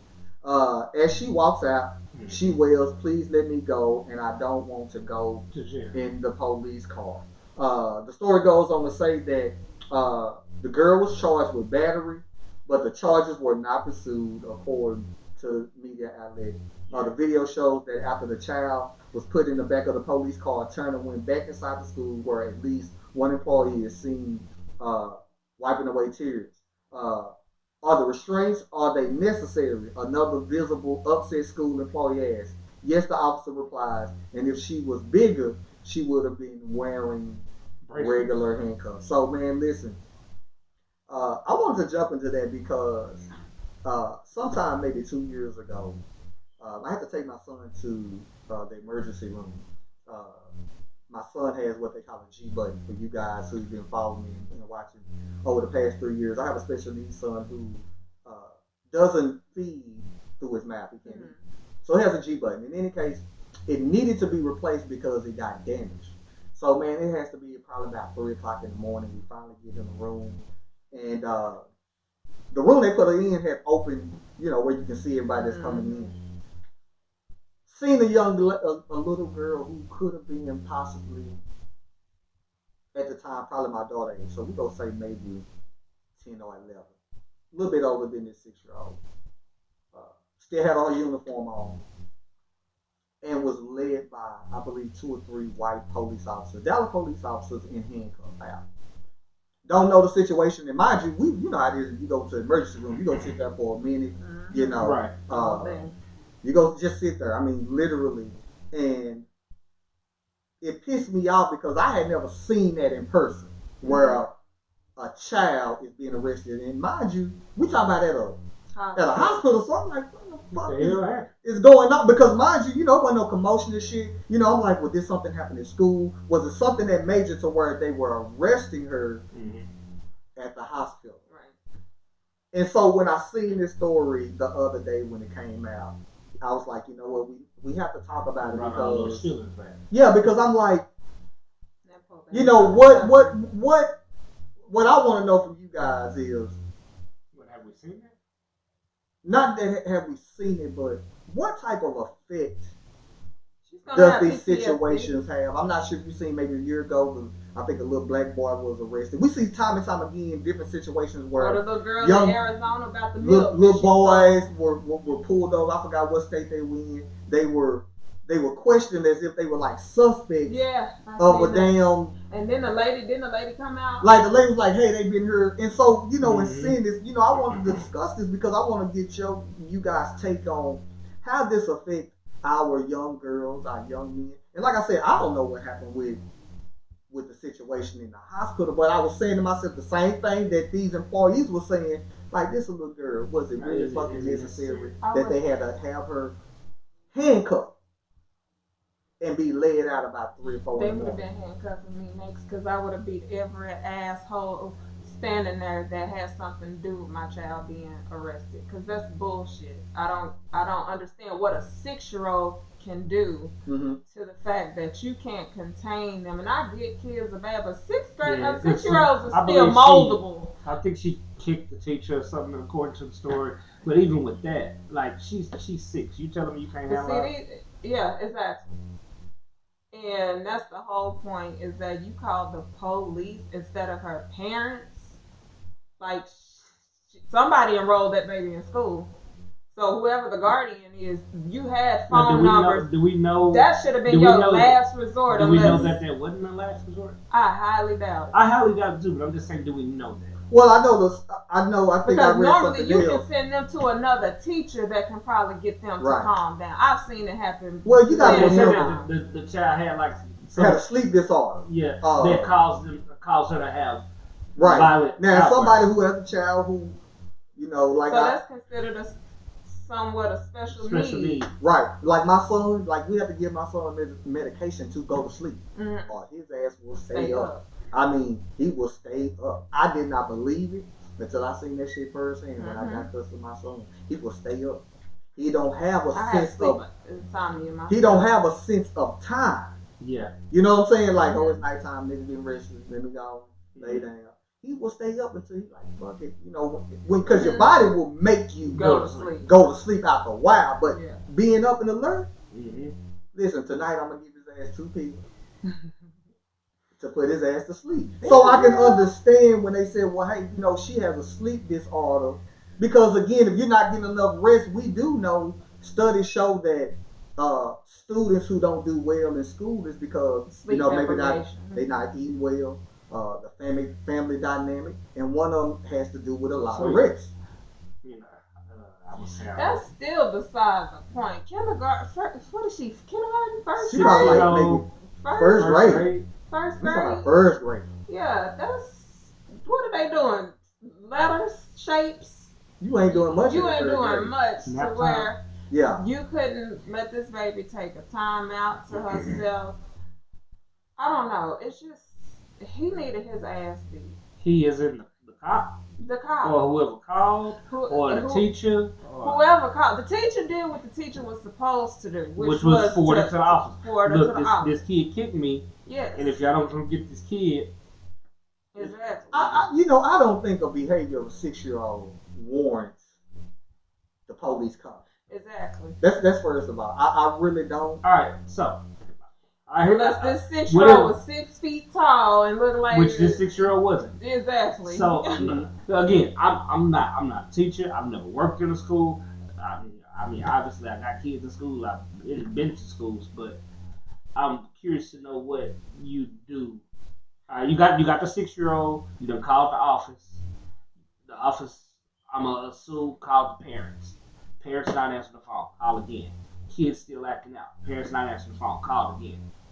Parents not answering the phone. What do you do? I'm asking. Like, what are the steps? They have a school nurse. So that she would have been, if that girl was acting erratic or whatever, Mhm. that school nurse, which usually are there all day long, Right. if she knows that this, because I'm sure if this baby suffers or has Mhm. special needs, she probably has medicine on file. The They school know her didn't know. story. They didn't know. Well, that. They didn't- Well, also, Supposedly. But they still could have gotten the nurse if she's Yeah. acting erratic. Well, and because they I would- specialize I also in wanna stuff like add- that. outside the nurse, you got the counselor. Yeah. That is No, what I the just wanna know. counselor. You got a What's the- campus what's the monitor. Yeah. Like, you bypass the campus monitor, you bypass the nurse, And you call the police. and you call the police. Right, and I agree with all that. I'm just, like I said, I'm more than anything, I'm not asking to make excuses for any of this shit. Because I don't agree with it. I do think that they could have handled a 6-year-old. Mhm. I'm just curious to know y'all's experience. What are the steps? Well, And the reason I'm asking that is because I know you said you saw that and it upset you. I haven't seen anything like that as an adult. But when I saw this and thought back on it, I've seen this on more than one occasion when I was a student myself. That I saw my classmates get walked around school. I've never I've seen a police But a officer arrest somebody. 6-year-old? I've seen. I See, can't- high I can't- school and junior high High don't school, count. No, I'm not counting. I'm not counting high But, school. like, junior. I've never I'm seen it talking in elementary school. I've seen 2 classmates that I can recall be walked off by police. It depends on the situation and their age. Usually, typically, this is somebody probably 10 years or older. Because at 10 years or older, you can be arrested. Right. Well, in Texas. I don't know in other states. but It's elementary. I don't But, quite yeah. remember, but I do remember some instances where it's like, damn, the police here. Oh shit, they got what's the face? like if the child had a Right. weapon, if the child brought a weapon or had even as far, they count the damn plasticware in the cafeteria as a weapon, and depending on how you use it. So, if that was the situation, then yeah, this child has a weapon, the child is a danger, and if me being a teacher can't defend myself, and that's the problem that I think that these schools need to change. These teachers should be allowed to defend themselves to a certain extent. You want the teachers, Because the teachers having pistols? No, I'm not talking about pistols. I'm talking about to the point you hit me, I got the right to hit you back. Case in point. At what age? What age? What grade? 6 years old, I can probably tolerate like you kick me again. Well, corporal punishment is out. You can't pop. That's what I'm saying. Cause case in point, Brian's best friend, who was a school teacher, he was sitting. They were in the bleachers outside, and if it had not been for that camera, he probably would have lost his job. They were sitting on the bleachers, and there was a student that he was talking to. Mm-hmm. Mind you, his friend is like 6'6", 200 and some pounds. So you can only imagine how big his damn hands are. So he was sitting down talking to a student. It was a girl sitting behind him trying to get his attention. She kept tapping, and he's like, I'm trying to talk to this student. She takes her, and this is like a 6th grader or something like that. She takes her hand and goes across his face right here. Mm-hmm. Like, she could have busted his eardrum. So naturally, out of reaction, he turned around and popped her ass a few times real hard. Like, you don't fucking hit me. Like that. And she went and told. Of course, they did an investigation. And thank God she didn't have one of those ignorant ass parents. But they viewed the camera. And it shows the same what happened. That's what saved his job. And I feel like if a student of a certain age put their hands on you, you have every fucking right to defend yourself because you don't know what this student is capable of. This motherfucker might be going to Golden Gloves after school and you punch me and you gonna whoop my ass. I think the fuck not. I gladly do time. Well, but I think that's a different situation because we've seen plenty of videos that have surfaced, especially on social media, where you do have those students who feel like they are in a position. They know they're untouchable. Right, they're in a position to come at teachers. Now, that's different from where we have situations where we're dealing with, and we see with children who have some type of issue going on. But like that's one. But some kids bad as hell. We'll take the story. We'll take the story of the black lady a couple months ago that hit the white student, and they tried to play it like she was special needs. Mm-hmm. No, bitch, you were in special ed because you suffer from dyslexia or some shit. You still know right from fucking wrong. Right. And that's what pissed me off about how they tried to make it seem like she was just hitting back a child that was special needs. No, this girl was in her normal state of mind as it functions on the normal level of her peers. Right, she just learned different. Yeah, she just learned different. And they tried to come down on that teacher. And I'm like, nah, it's different if, we got, special needs versus you just need extra Right, if you're special, then it's like, hell, even the students give the real special. Yeah. Right, we what they call MHMR. Right, we have special needs that used to run around pushing people. It's like, because your mind trains you to know the difference. Right. But the fact that you cuss me out and call me a bitch, you. Well, that's what I'm saying.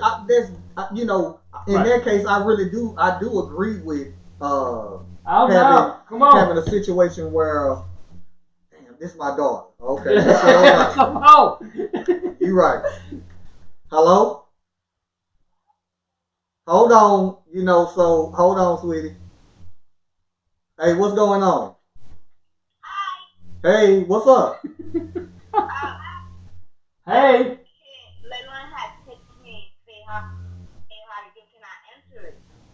Yeah. Hey. Wait a minute, who's that talking? That's Junior. Oh, what's up, Junior? That's my nephew. Junior, what's good? You being good? Yeah. Okay, y'all just made it home from church. Y'all at Granny's? Where you at? Just in case y'all didn't know, the new rule is if your phone rings y'all heading during the home, show, you have to answer it. I don't speak. So what are y'all doing? Well, I got mine on Do Not Disturb. Nothing right now. Okay, so listen, let me answer your question real quick. Yes, you can respond. What did I tell you earlier? I told you that's fine. But we are in the middle of the show right now. You are on speakerphone, and so I'ma catch up with you later. Junior, you be good. He did. September 2018. Okay, Like and yeah, but deleted. that's fine. Okay, You know you're Taurus. You're jealous. hello, I'm married to one too. Malaya. All right then, bye. Love y'all. All right, we all let you later. So listen, for you guys who just got tuned in, so here's the rule. You know, this is a live show, so if you get a call, it don't matter. Listen, if we get a call during the show, guess what? Your ass will now be a part of the show. We go answer the call. We're definitely gonna put you on speakerphone. So listen, if you got any one of our numbers, and you even want to weigh in on the conversation, man. call us. We gonna put you on speakerphone. Oh. And we want to hear what you got to say. Listen, we just finished talking about Lizzo. Right now, we're talking about the 6-year-old girl in Orlando, Florida, who was arrested. Was it appropriate? I'm not sure if you guys ever seen that, but this happened. The video was finally released, and so everybody's talking about it. This was like February the 25th. Right. We also finished talking about me and my co-host being banned while we got B-Rock over here. I'm an angel. Who apparently don't say nothing wrong on social media because we gotta be But the I always only. got something to say. Yeah, we the only criminals. Me and Mark go way back, you know. You know So, who've been banned. So again, right now we're talking about this 6-year-old who was arrested. So like I said, man, I think there is a process. I don't think the police. I think it's trauma. Yeah, it is. I think it's on purpose. Now, are there instances, not for this baby, she's just too young. Are there instances where you can take younger children and put them in situations like that and it scares them straight like the show? Sure, I watched the show and it was some of them little kids on that first episode that was unfiltered where that dude walked up to him and told him he said he was gonna make it this bitch and hold my pocket. They went straight to their mama. I'm sorry. You ain't got. Remember Jenny Jones and Maury? You said exactly. they were in a boot camp meeting? Right. And you know what? I really do. Some of it works, but I do think that does put a level of trauma on others who they just finna go down that rabbit hole. That's just what they're gonna be. I think, for instance, like with the kids what? that were pulled over who hadn't done nothing wrong, who were detained. That's trauma. That's trauma. I think with this 6-year-old, it's trauma because now it's recorded. Mm-hmm. And yeah, now she's it's never gonna get away from that. Yeah. And even though they didn't pursue charges, this story will always be in the search engine. Right. She will always be the 6-year-old like that was arrested. Like that little kid that stole his grandmama's car. Said, I just like to do hood rat things. And he's still doing hood. Yeah, didn't he get arrested? Yeah. Man, he's like 18 and he like, yeah. So. But I feel like a lot of those that don't look like us don't know how to interact with us. And that's the issue that I have with my son's school, because you know my son is 5'10", 13 years old, wears a size 14 man's shoe, and they're intimidated by that.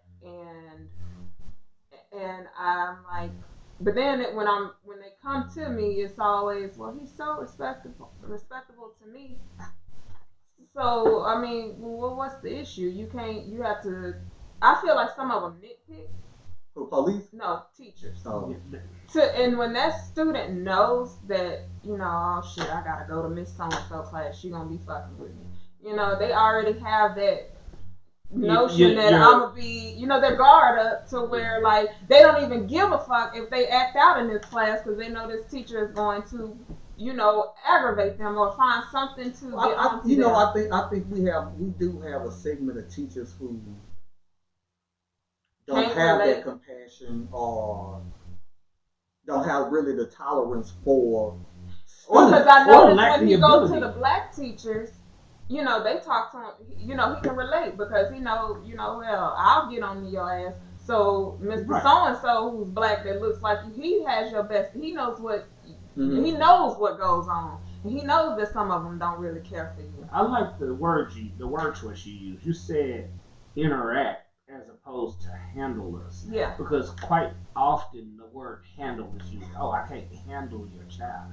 And for me, that word kind of feels different. You got that right, because we're not animals. Exactly. You handle trained animals. Yeah. Right. So That's why interact you have is the called, better. that's my handler. Right. That's some animal Exactly. shit. That's circus. You And- handle tigers. But Yeah. quite often, I don't think that that's the narrative that's being put out there. The narrative that's It's out there handle. is how do we handle Handle. these kids as opposed to how do we interact and teach them. Now, let's go ahead and address the elephant in the room. Some, not all, some kids need their ass whooped. They do. And that's some on the parents parents. need their And ass some whooped, parents too. need their ass whooped for not having their kids Yeah. in check. However, you can't paint all of those kids with the same brush. Yeah. You know, every each, That's each why I interaction said they is need to different. learn how to interact with them. And then when they know that the parent is one of those involved parents like I am, like they call me at work and they call my direct line and I'll pick up, or my cell phone and I'll pick up.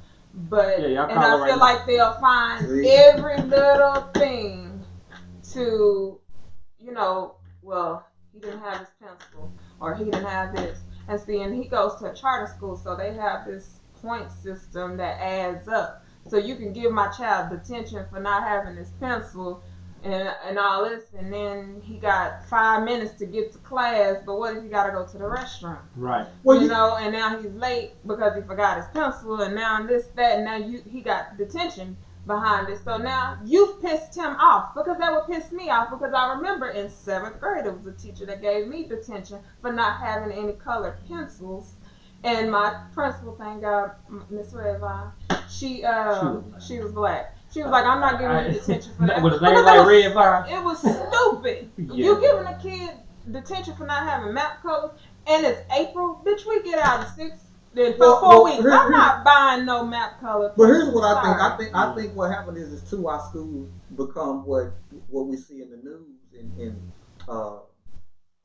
what they call that prison school, the pipeline. Yeah. Prison, For every school, for every classroom to prison. Yeah. right, that pipeline that they talk about. We see our schools becoming. We know studies show that we're suspending more than other races and all that. And you're right.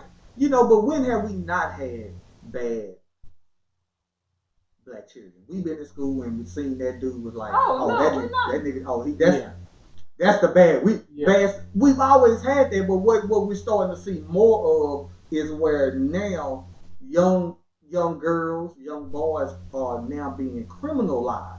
Yeah. More.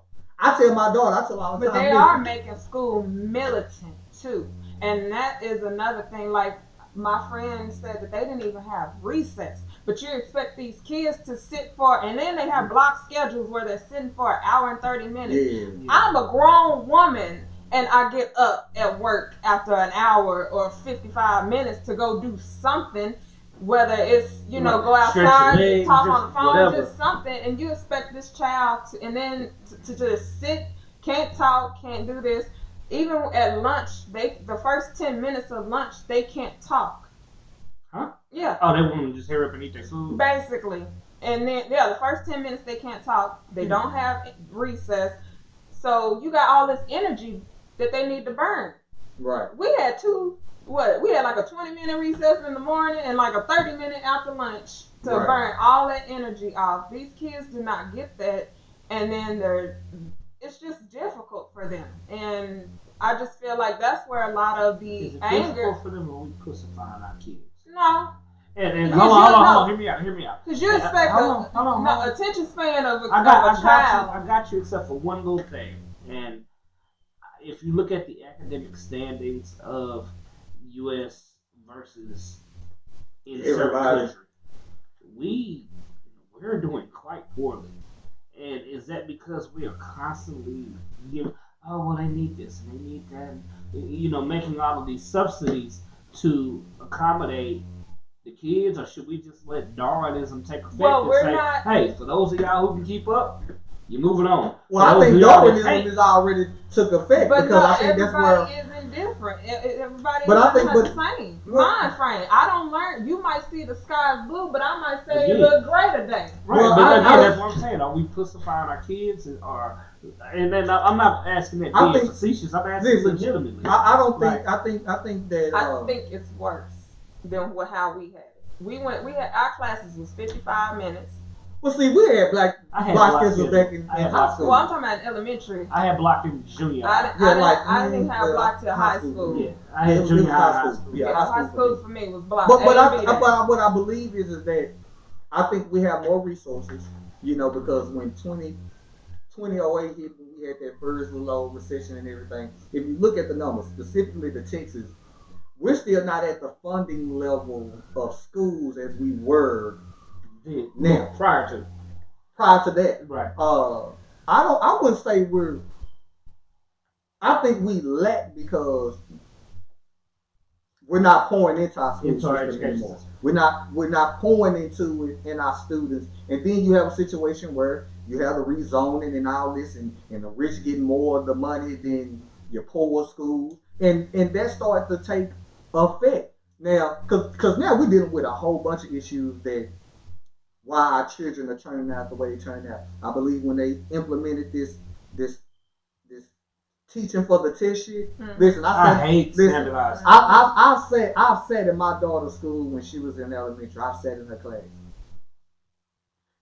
That shit they teach is totally different than how we learn. So how do we speak? And this is one reason why I think our children are not growing. And also they're making it difficult. Have y'all looked at 4th grade, 5th grade math? Man, fuck that. That's what we're gonna go watch this. The way they do math. What is that square shit that they do and the dots and all?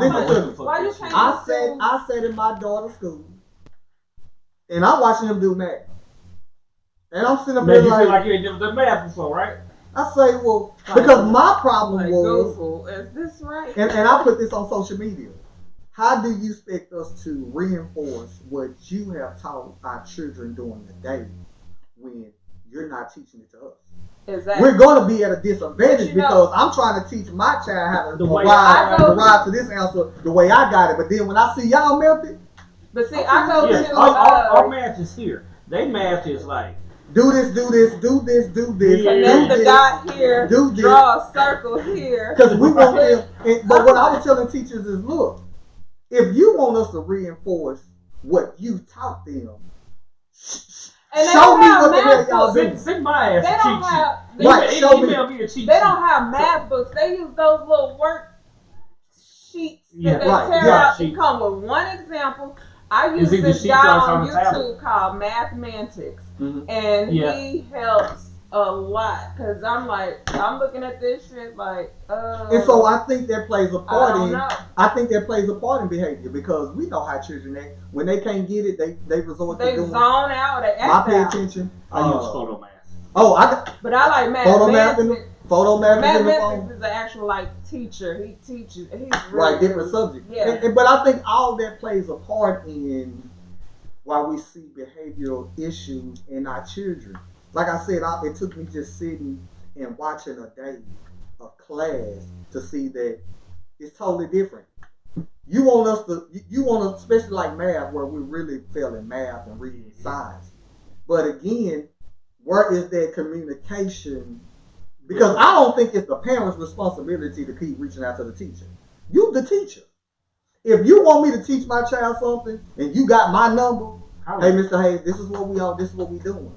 I think teachers should have something where you can say, for instance, have a portal or something where they do.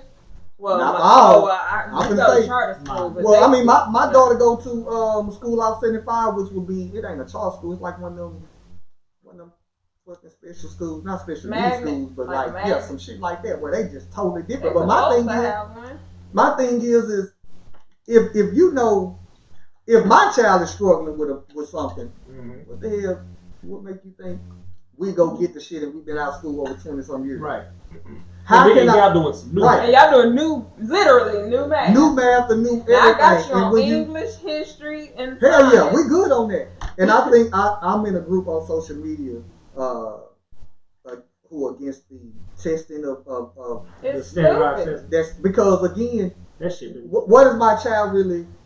What is she really learning? Shit, what did we learn from it? It was the TOS test had the same sample questions every year. Same year. Listen, for some people, they struggled. I mean, I passed the shit. I'm just saying.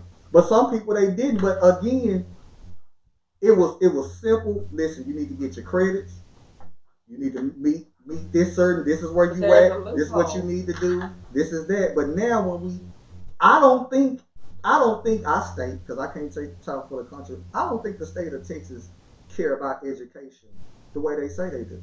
No, they don't. The lottery was voted for and approved with the intent of bringing all these millions in to support education. And Now, if we bringing all this money in, they paying the lottery. superintendents. Remember the superintendent they got for Dallas County? They paid him $300,000-$400,000 listen, a he year. he no Hostler, that's his name. Yeah. Mexican dude. I believe he make, I want to say 500,000. Yeah. I would say between 300 and 500,000. And he just got a new contract, so I believe they gave him a raise. So what y'all are hinting at is that you're not saying that the superintendent shouldn't get that cake, but that the money should be more equally distributed amongst the people in the Hell trenches. yeah! When you paying a teacher $55,000 a year And that to teach your badass child or your difficult ass child or your child that needs extra help ass child, they should be making at least $100,000 a year. Well, I wouldn't say 100, No, but I give we wouldn't know shit if it wasn't for teachers. We wouldn't know because nothing. we spend more majority of our time and they over 12 years 8 hours a day with these people over our parents when you really think about yeah. it. And it might even out because of the weekend or something. And some of these teachers they can only file up to $200 on their taxes for anything that they buy for their classroom. Right. $200. I you have teachers who done spent $1,000 right. on shit. I agree. I mean, I have classmates who went on to teach. I come out of Kimball High School. So you can definitely tell they do it because they want to. Right. We have the last time I checked the most alumni who come back to teach, and they teach at Kimball High School. And so I mean, I see it, but like I said, I think what comes with behavior is a lot of things. I think resources for the schools. Mm-hmm. I think when you have teachers, because let's be real, we do have teachers who just say they need to tighten up on. I ain't saying bringing back ass whoopings in school because I remember getting my ass whooped by my teacher in kindergarten. Her name was Mrs. Payne, ironically. But yes, but I mean, and everybody is now. Don't touch my child. And I get that, but quit saying it take a village. Cause I'm one. Don't bring your goddamn child to my house if you got problems and you don't want me to deal with it. Right. Because I'm not gonna treat your child any better or any lesser than I treat my own. And if your child come over here acting up, you're gonna get handled the way as if it was my child. I sent out a message. We had people come over. Might be a little nicer. We had people coming over for a holiday that had kids, and when we put out the group message, please understand, we whoop kids' ass over here. Yeah. If you got an issue with that. Now I think a lot of issues too. But I feel like if the parent is present, you should go get the parent and let them that's handle common it. sense. But I believe a lot of issues. If you don't, I will. If you don't, I will. Yeah. I believe a lot of issues as well have to stem from home also. Yeah. Because a person who is mentally challenged having a child will more than likely have a child that has issues. I mean, that's just genetics, that's just genes, that's just two people combining together. I think that poverty. There's a lot of things that go into that. I get that. But then you have to start looking, all right, like you said, if they're going to pour into the system, maybe that would minimize the number of students in the class. It's probably much more difficult to interact with kids on an individual basis when you got 25 of them high energy motherfuckers in the room, as opposed to 15. Right. Again, it go back to resources. We put money into everything else, which is the reason why we lacking behind in education here in Texas. We always promote here, especially Dallas, come here to Dallas and all the tax breaks and all that other good shit, but then who's really being left behind? This is how I know niggas are broke. I forgot which news outlet shared an article last year or year before last that talked about the people in certain communities and how much they make. Mm-hmm. And numbers don't lie. You can roll around in the nicest car, you can have the nicest shit at the end of the day, but your money shows up. Trust me, people know what you make. That's how they come up with this demographic of people, this area, and how much they make. They got access to it. And here in Dallas, sadly, you know, depending on what area you in, where individually you might be making some money, that ain't the collective. Right. And again, it goes back to if a lot of us really are in power. Let's keep 100. You can dress as nice as you want to. You can buy all the J's you want to. You only consider middle class if you make what, over 120 per household. Hell no, shit. Like You low middle class if you knocking at 60 to 70. That's low. That's middle class. Yeah. 80,000 to about once you stop paying out the 120, 150. once you stop paying That's the middle. socials, That's high middle class. Now, where when we had on the show before, where you really affected in how they use your money is 300,000 plus. Yeah. That's where you pissed off at your tax rate, how they choose to hit your money. Mm-hmm. You know, now that's a little bit different. You know, but for the most part, a lot of folks are you know, middle and low. 98%. Yeah, the 98%. If your ass, listen, if you ain't in the 1%, how is shape? You know, you in the 99.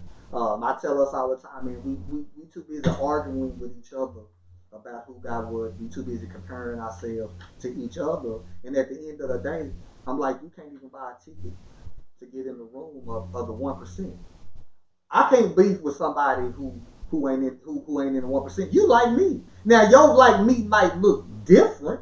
Yeah, but at the end of the day, it's like we all in the 99. And I think for the 99 in this issue, regardless of how much money you make, especially when we talk about education and behavior, you know, it plays a part where we put our money. Yeah. You know, we know with depending on your economic class, you spend more money on housing, taxes, transportation. Yeah. Whereas if you're making a certain amount of money, your money changes on how you spend money. Yeah. On and where that money goes. And again, it plays a part with our children. It plays a part in that. Now with this little girl, and we're gonna keep it moving, with this little girl, in this case, you know, we all agree she shouldn't have been arrested. Hence the reason why that brother was fired. You know, it is a better way. Sometimes we just gotta have a teaching moment. But that was his second child. Oh, see, I didn't know that. Yeah, that was his second. So it should be a teaching moment for a child. I tell my daughter all the time. It was definitely a teaching moment for him. Yeah, I show my daughter, listen, you go down a certain road, they arresting children. Yeah. Let me go and show you. Yeah, listen, you look like a man. You see 6-year-old getting arrested. They arresting your ass. Yeah. They go out. Listen, you don't want to go to jail. Mm-hmm. You don't want to end up on the street. I think the school should have been a teachable moment. Mm-hmm. You know, somebody should have had some compassion. Yeah. Somebody should have had some understanding. Somebody in that building should have been an adult. Right. Should have been an adult. And my thing is, you know, we had them teachers, like you said, that could pull you. I got them. Yeah, right. And we knew even then. We knew the ones who we could push, and we knew the ones who, hey man, not here. She having a bad day. Let me go on and get her. We go try to get her straight, and because those to me are the teachers who are not. They're in it for the love. Right. They in it because what good is it gonna do if this little girl is humiliated? Because now we don't know what type of trap this will set her on. Oh, and it's gonna follow you. Yeah, absolutely. We don't know. And so, like I said, man, it's just better ways to do it. And I thought it was important to talk about it because I've witnessed it firsthand. Mm-hmm. I've seen it. And as a parent and as a black man watching, you know, white cops at that, you know, escort this little girl. I was the same way, like, what in the hell possibly could she have done that she didn't walk out of hospital in handcuffs?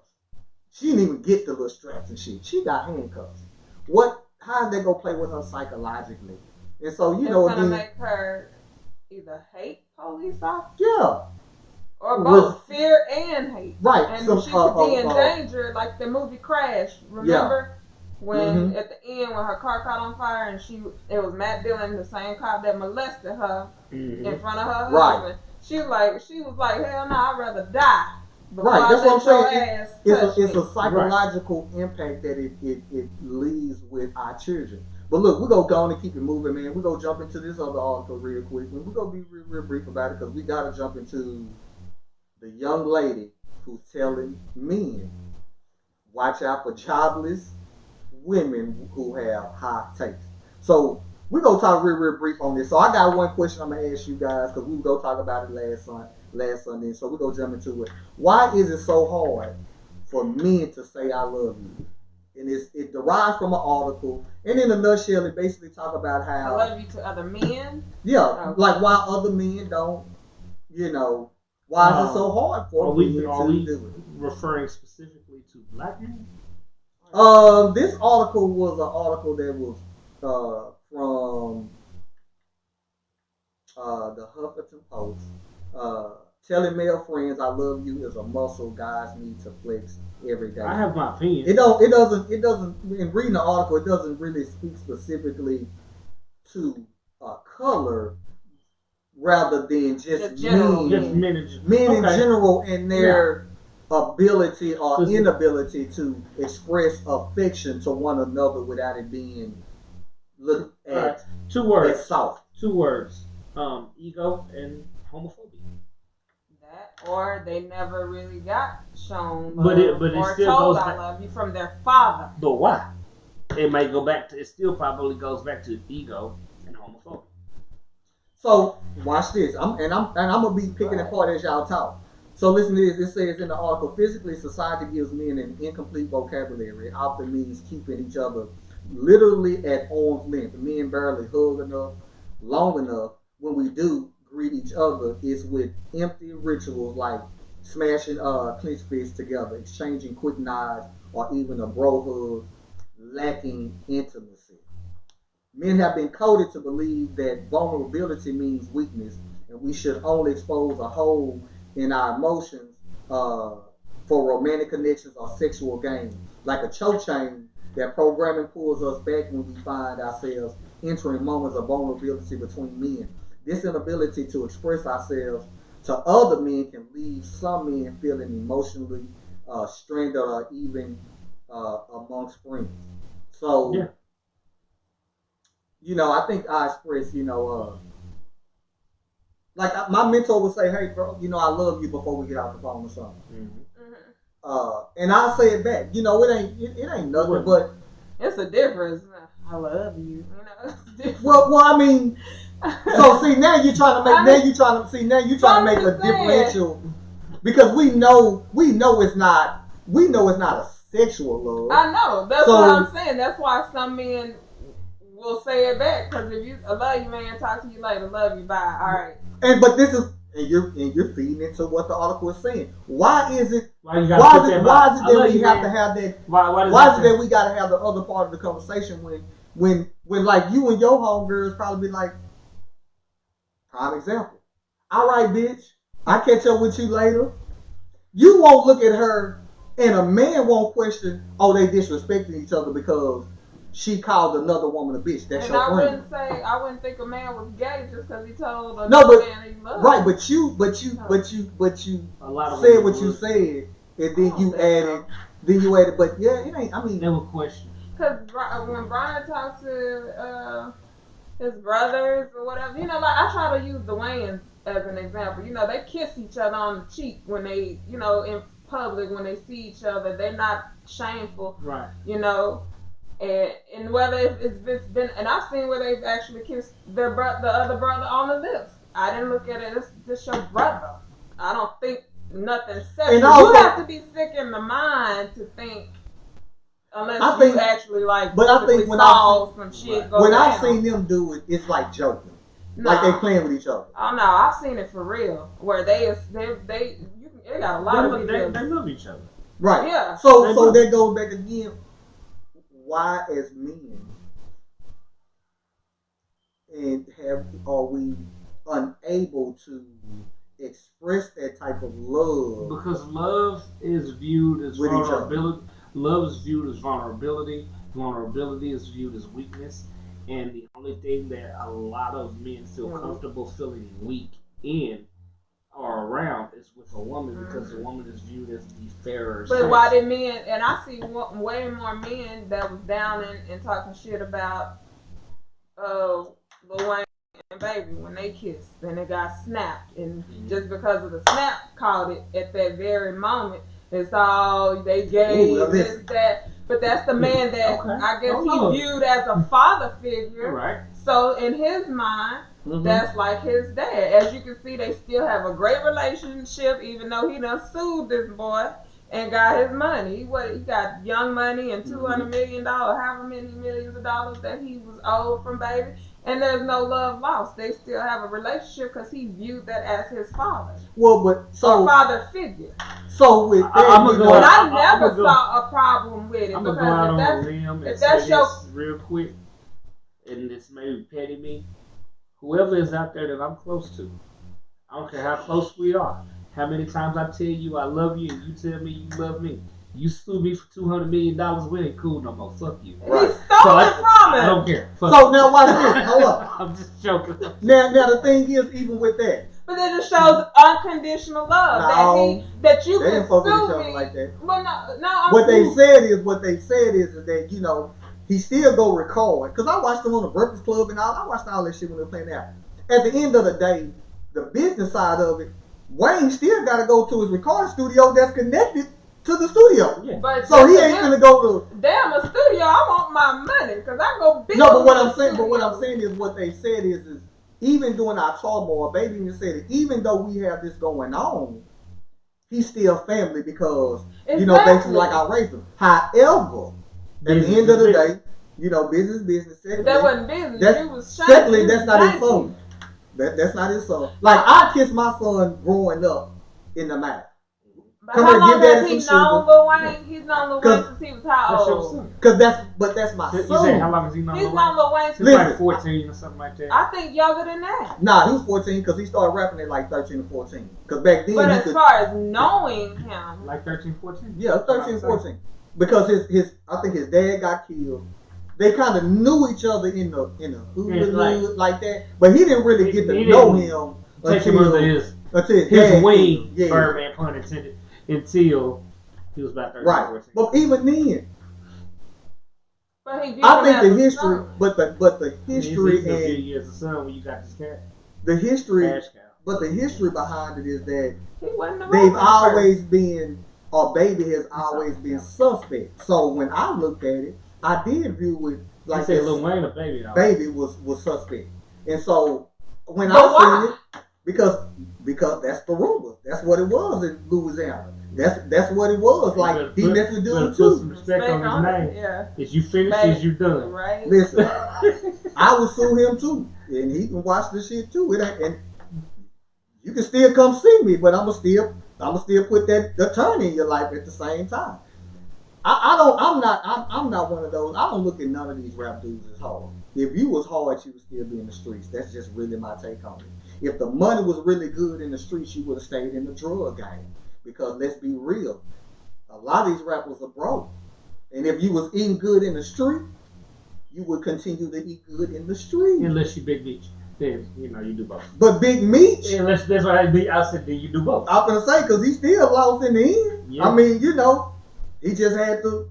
So again, so I don't, whatever, nigga, because I tell the nigga where I live, you a rapper, nigga, you saw anything. But that just goes to show where that just answers your question of why men don't say I listen, but I don't know. Because I didn't answer the question. You thought he was suspect. No. Whether you thought he was suspect or not, don't mean he has to be suspect with Lil Wayne. Okay, I get you with your conspiracy theory. I don't think another man. Where you been? I don't think another man tell another man. I would never look at it sexual because I tell my brother I love you. Mm-hmm. We have to be more, and the author talks about it, putting in practice that. Because what happened is men, we do think that the only time that love you should be given or even thrown out there is amongst women. It don't even have to be your girlfriend. It could be vulnerable with your close homegirls. Like me, I got more homegirls than niggas. I know a lot of niggas.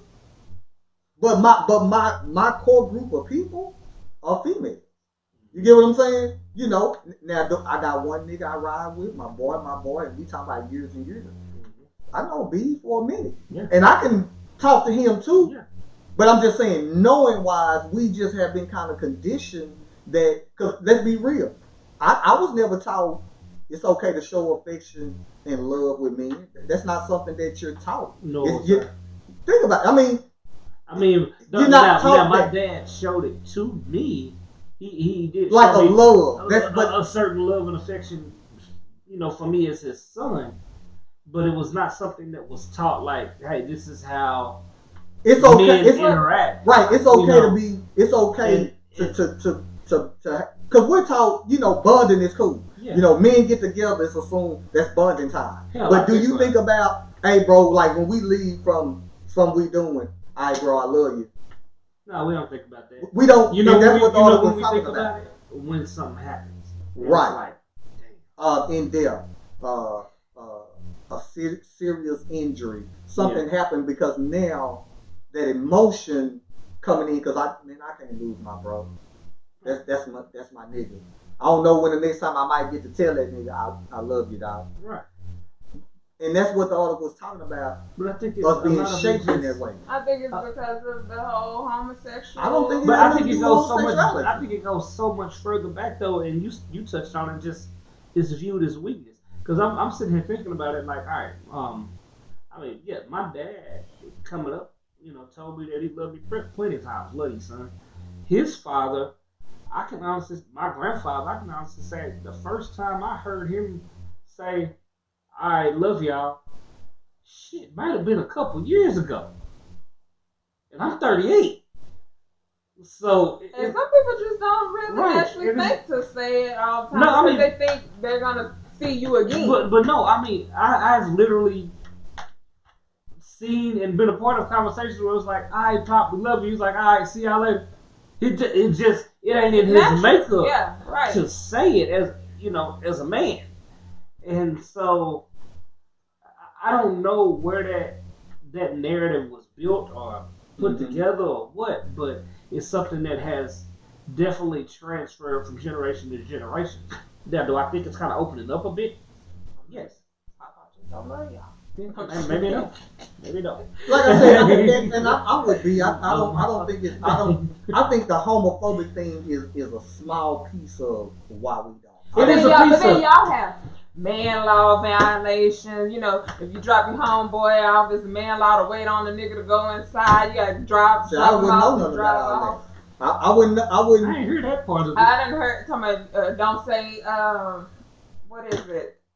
Now, no, they were saying like if you drop your homeboy off and you wait for him to go in the house instead of just pulling off, you in man law violation. You know what? I bet you niggas say that until he gets fucked up going to some chick's house because the wrong motherfuckers is there. Right. Oh man, how come you didn't like that bitch robbed me? Watch this, and even you saying that, I think that too play a part in that goes into that cycle of that's looked at soft. Yeah. What is considered masculinity? And I think or caring. Like, well, you shouldn't care. But it's really about respect. If I drop my friend off, whether it's a boy or a girl, right, that's what I'm saying. I will wait till you go in the house because you never know who way. And you know, I'm really. But not only that, like I said, you know, it's just I think it's like something like that. I would wait for my nigga to get in because he might have left his keys. He might realize, I ain't got my damn keys. Right, and then if you pull off.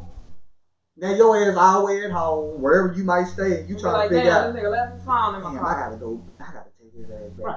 I think it's just a level of respect when it comes to that. Do you think that at all? I'm not painting a broad stroke, Nikki. I know. Do you think that women play a role in this at all? By viewing men who may show affection as two other men? Well, yeah. Do you think that women from their mother possibly or other women that they've been involved with, but I think women in general. Because if a child never really been told they love their mother, a mother's love is deep. is deeper than the father. That's why. Come on, go on and say. Let me hear her say some shit real quick. Talk to me. No. I say that because a mother carried you for 9 months, went through probably life or death to make sure you got here, fed you, changed you when you sick. It's not too many fathers that went through all that shit that a mother does. That's why they gravitate. That's why when you go to a person who lost their mother, they cry way when they got real love from their mother. They cry way. Person or a man? A man.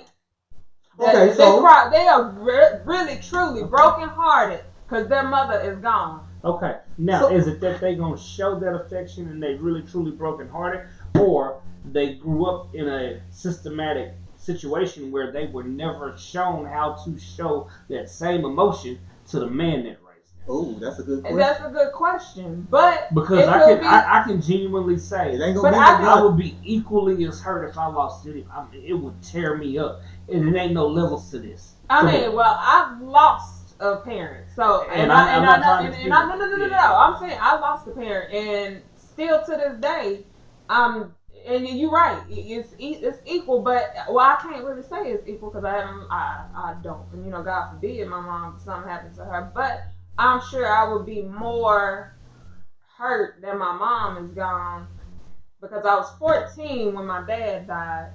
I was really devastated. It still bothers me to this day because I was 14.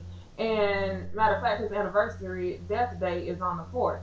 But knowing that all the shit that my mom did, still does, continues to do, I think that would hurt me.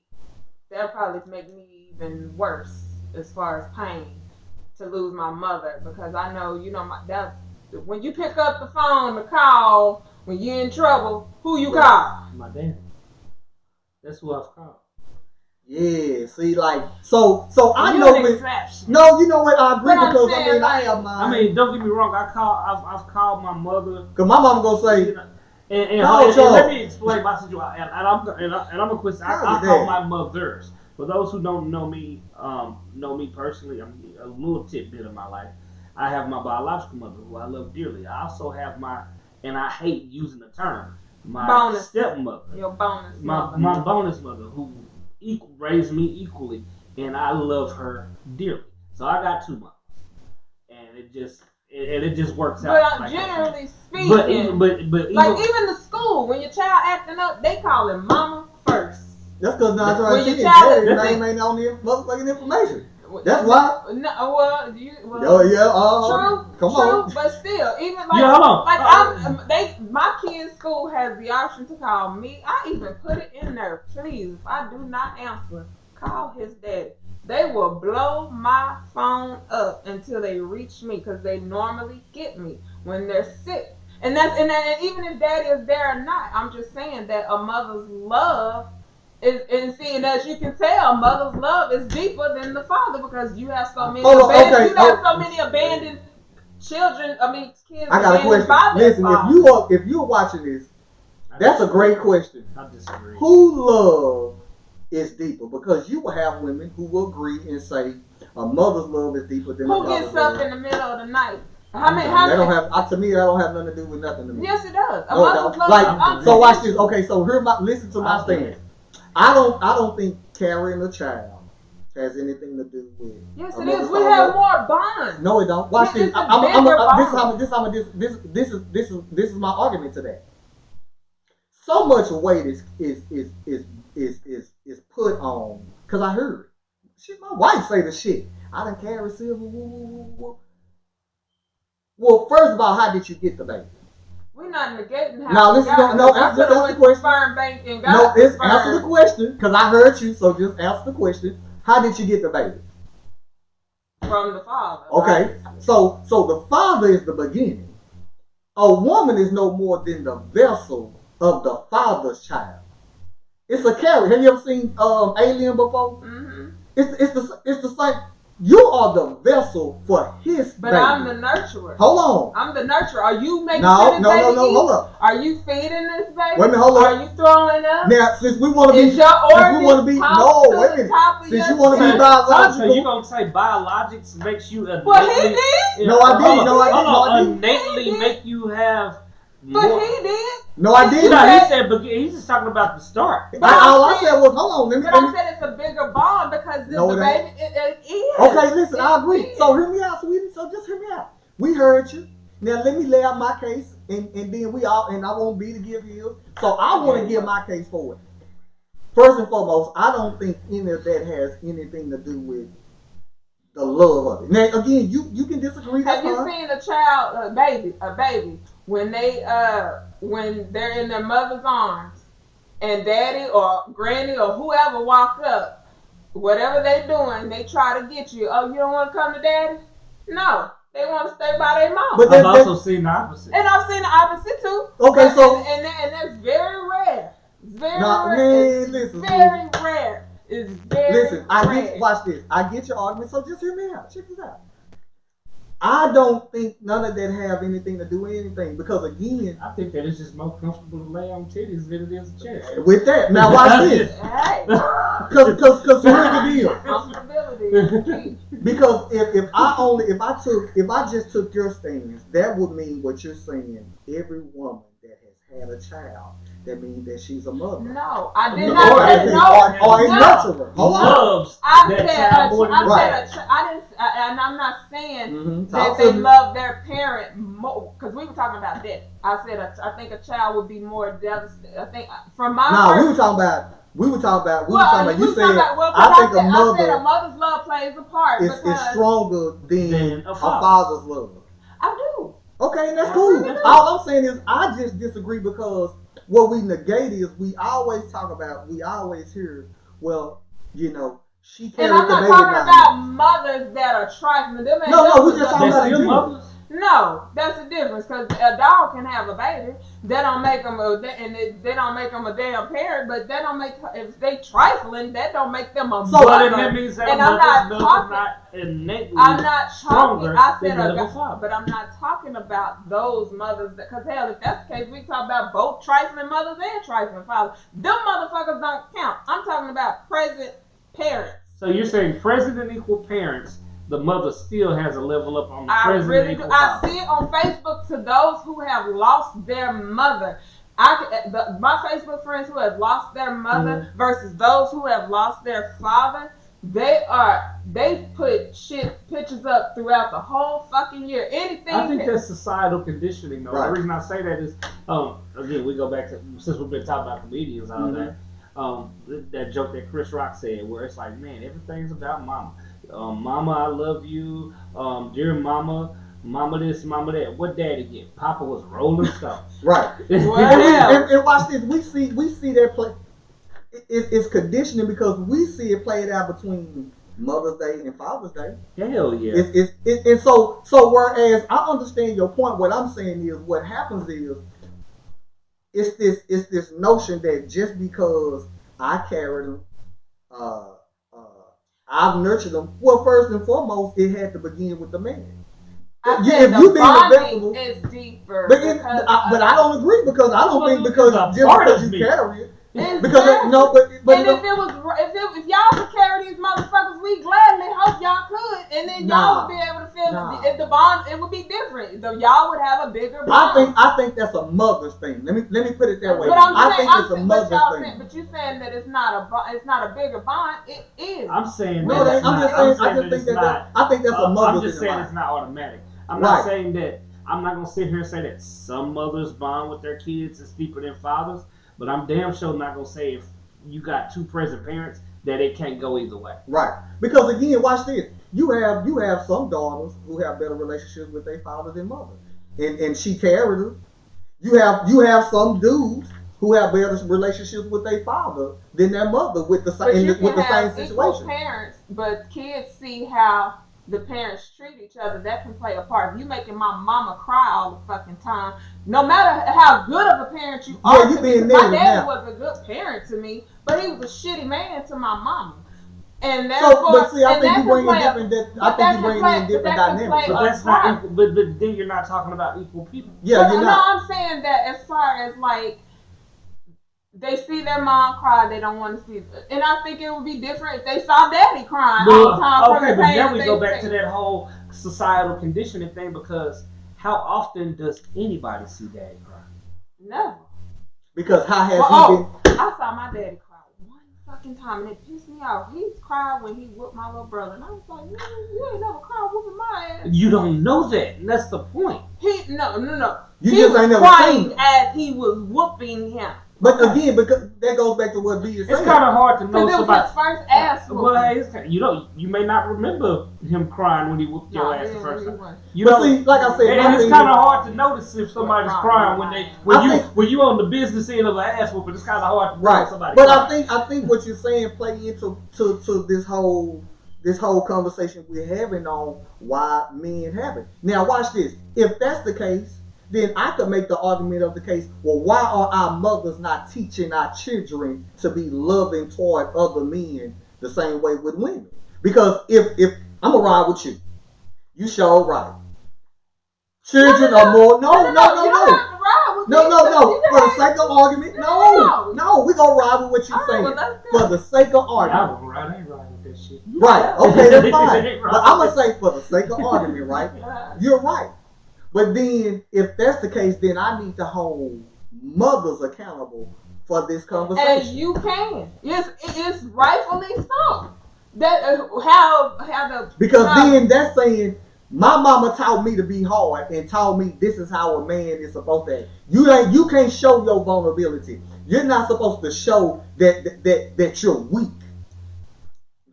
And there's some mothers who do. Yeah, some mothers who do. And I'm not gonna lie, my child fall and cry and say, "Get up." Right. Quit crying. Come on. Maybe those kids are so attached to mother because that's the only space that they can show that vulnerability. Right. And another because of again societal conditioning. All right, baby, come on, you can cry to mama, but daddy, no, you don't cry to daddy. Right. You can cry to mama. And like I said, I mean, it's a societal conditioning. Yeah, it has. And I can't even sit here and say that I hadn't been guilty of like, we ain't gonna do all that crime. You know. Hell, I do. You know, but I think we've all done it. But I think where that might be different is that it's almost like, you know, have we as a black community but been I taught? Tell my child, you open up a door for not her. just emotional, but have we really, when you think about it, have we ever really been taught how to love each other? Hell no. Right. No. So we in this same conversation, we got to say, how many of us in our households being raised have ever been taught this is how you love a woman? This is how you love a black man. Because it could go in the same thing. Like, this is it. Because if that's the case, and if mama's in home and dad is not present, or he's present and he's conditioned to be this hard person, I tell people all the time, listen, I'm hard. And that's why in my selection of a woman, I didn't want nobody hard. I wanted somebody who was going to be nurturing. Yes. Somebody who was going to say, okay, he fine. And I know how he is with his daughter, his children. Let me be that calm, that nurturing, to say, no, what your daddy meant was. No, this. You get what I'm saying? Because not that I wasn't taught it. My parents been married over 20-some years. My grandparents been married over 50-some years. I mean, in my family, in that inner circle, you know, I know marriage and I've seen it. But what I can truly say is that it ain't never been a time where my dad was like, okay, now when it comes to women, this. Right. And I'm not knocking it. What I'm saying is that what I've seen is how I am. We equally teach our sons together because, you know, your cousin ignorant sometimes. Yeah. So I'm just saying, like, even with this love, are we taught how to love each other? You know, or is it when we in circumstance and once we get married, now mom and daddy got to say, well, you know what? You know, you're going to have issues in marriage, but, you know, this is kind of how you... I think having arguments in front of kids or what kids see, what kids hear plays a part in how, because it's some men who are pissed that their mama stuck with their daddy, even though daddy was good to them, but he was shitty to them, Yeah, to I the agree mama. with that. Now, And that can play a role on why they are a dog to women, or why they are overly attached to their mama, or whatever, mama's boy. Right. Now, with the arguments thing, I know a lot of people say, "Oh, you shouldn't argue in front of your kids," this, that, and the other. I agree and disagree at the same time. I don't think you should have toxic, unproductive disagreements in front of your children. However, if you do have a disagreement in front of your children, allow them to see the resolution, because more often than not, the resolution happens in the bedroom. And I'm not even talking sexually. Y'all go into a quiet space and you have your resolution. If you're going to allow them to see the inflammation, allow them to see the resolution. Now, my question is this. I mean, we all parents. I got girls and boys. You got girls and boys. You're a woman with boys. And would it be more productive for the man to teach his children how to love a man, and for the woman to teach her children how to love a woman? Or would it be vice versa? Hey, as a man, this is how I feel you should love a woman. I think it's both. Okay. I think it's both, because I can relate to a woman, and typically of what women want or don't want from a man. Or what you have wanted progressively over the years, and how that is evolved. Yeah. And I think a man can teach them how to treat the woman. And if you know what the woman wants, it kind of follows. Well, here's the deal. I think that it probably, in my opinion, it probably comes better from the vein of a woman, or how to treat a woman, or how to love a woman to their kids. Because as a man, I can get up there, I can sit up here and tell my son, hey, this is how you love a woman. But every woman is not the same. That's why I said treat, I can tell my son about my experiences. I can tell my son about my mistakes. I can tell my son a number of things. But the one thing that I can tell my son that is just innate to me as a man is, hey, this is how throughout life I received what I viewed as love. At different stages of my life, this is what it looked like. This is what I was looking for. This is what I needed. This is what I had a desire for. I can't do the same from a woman's That's point why of I view. said a man can show them how to treat them, and a woman can show them how they want to be loved. Okay. And because it's a big difference versus treating, being cordial. And I ain't with the whole you gotta open up the girl door. Now I ain't really big on, I can open my goddamn door my damn self. But I don't discount it if it's done. I don't say you just saying it ain't no. It's not on a hierarchy. Okay. I don't give a damn about that. I mean, if you do, you do. I mean, but it's if that's what you choose to do, if that's what she's looking for you to do, and if you love her, obviously she feels like the 5 languages of love. Yeah. How does she receive it? I think I've listened to both of you guys. I think, and I've said this before, and I say it since you here, I think it's a danger to teach your children that there's a specific way you should treat all women, even a woman, a girl trying to treat men growing up. Because what happens is what we see a lot of times is that when we get and we run across these men and women who have been conditioned and taught over all the years, they're the ones that have the conflict when it comes to relationships, because in their mind they have an expectation of this is how it should be. This is what it should be, and that's unrealistic. What I believe is, and I said this before, it's a danger for a man to, and I got 3 daughters. I'ma never teach my daughters that a man wants to treat you like how I treat you. Now I'm hard, but I love my kids. You run across those women who we call the daddy's girl, who have been conditioned that my daddy did for me, my daddy did, and so now because he did, I think it's a lie when we tell our girls, well, you need to marry your daddy. No, but watch this though. But I think because then what happens is Now, because I've had to say, listen, I'm not your daddy. I'm not going to be your daddy. So whatever you was learnt, that's not going to be a reality because that is y'all personal relationship. It's almost as bad as when you hear somebody say, you wouldn't call your mama a bitch. Of course I wouldn't call my mama a bitch because guess what? She's not you. Right. And she's not acting in a manner to be called a bitch. So that's even irrelevant. So I see that in that same. He basically just said she ain't doing bitch shit. And that's why I wasn't. No, I'm just saying, like, I wasn't raised on that. If a boy hit you, he like you. No, what I'm saying is that I think that the same way we try to teach our children our blackness, you know, we try to give them a sense of culture and history growing up. And I ain't gonna say everybody do it because this could you know cover a lot of stuff. I just think if we talk, listen, you know, right now in the black community, you know, it's a high divorce rate among African Americans. We have a high premarital sex and children. I think if we approach our children in a way where we're teaching them, these are the shortcomings when it comes to black men and women in relationships, and saying, hey, but we don't want that for you. You open up that opportunity when they get older to have relationships to say, let me form my relationship with men and women based off my interaction with men and women. If I teach my son, you don't call women bitch, first of all, I'm lying to him. Yeah, because that bitch might need to be called a bitch.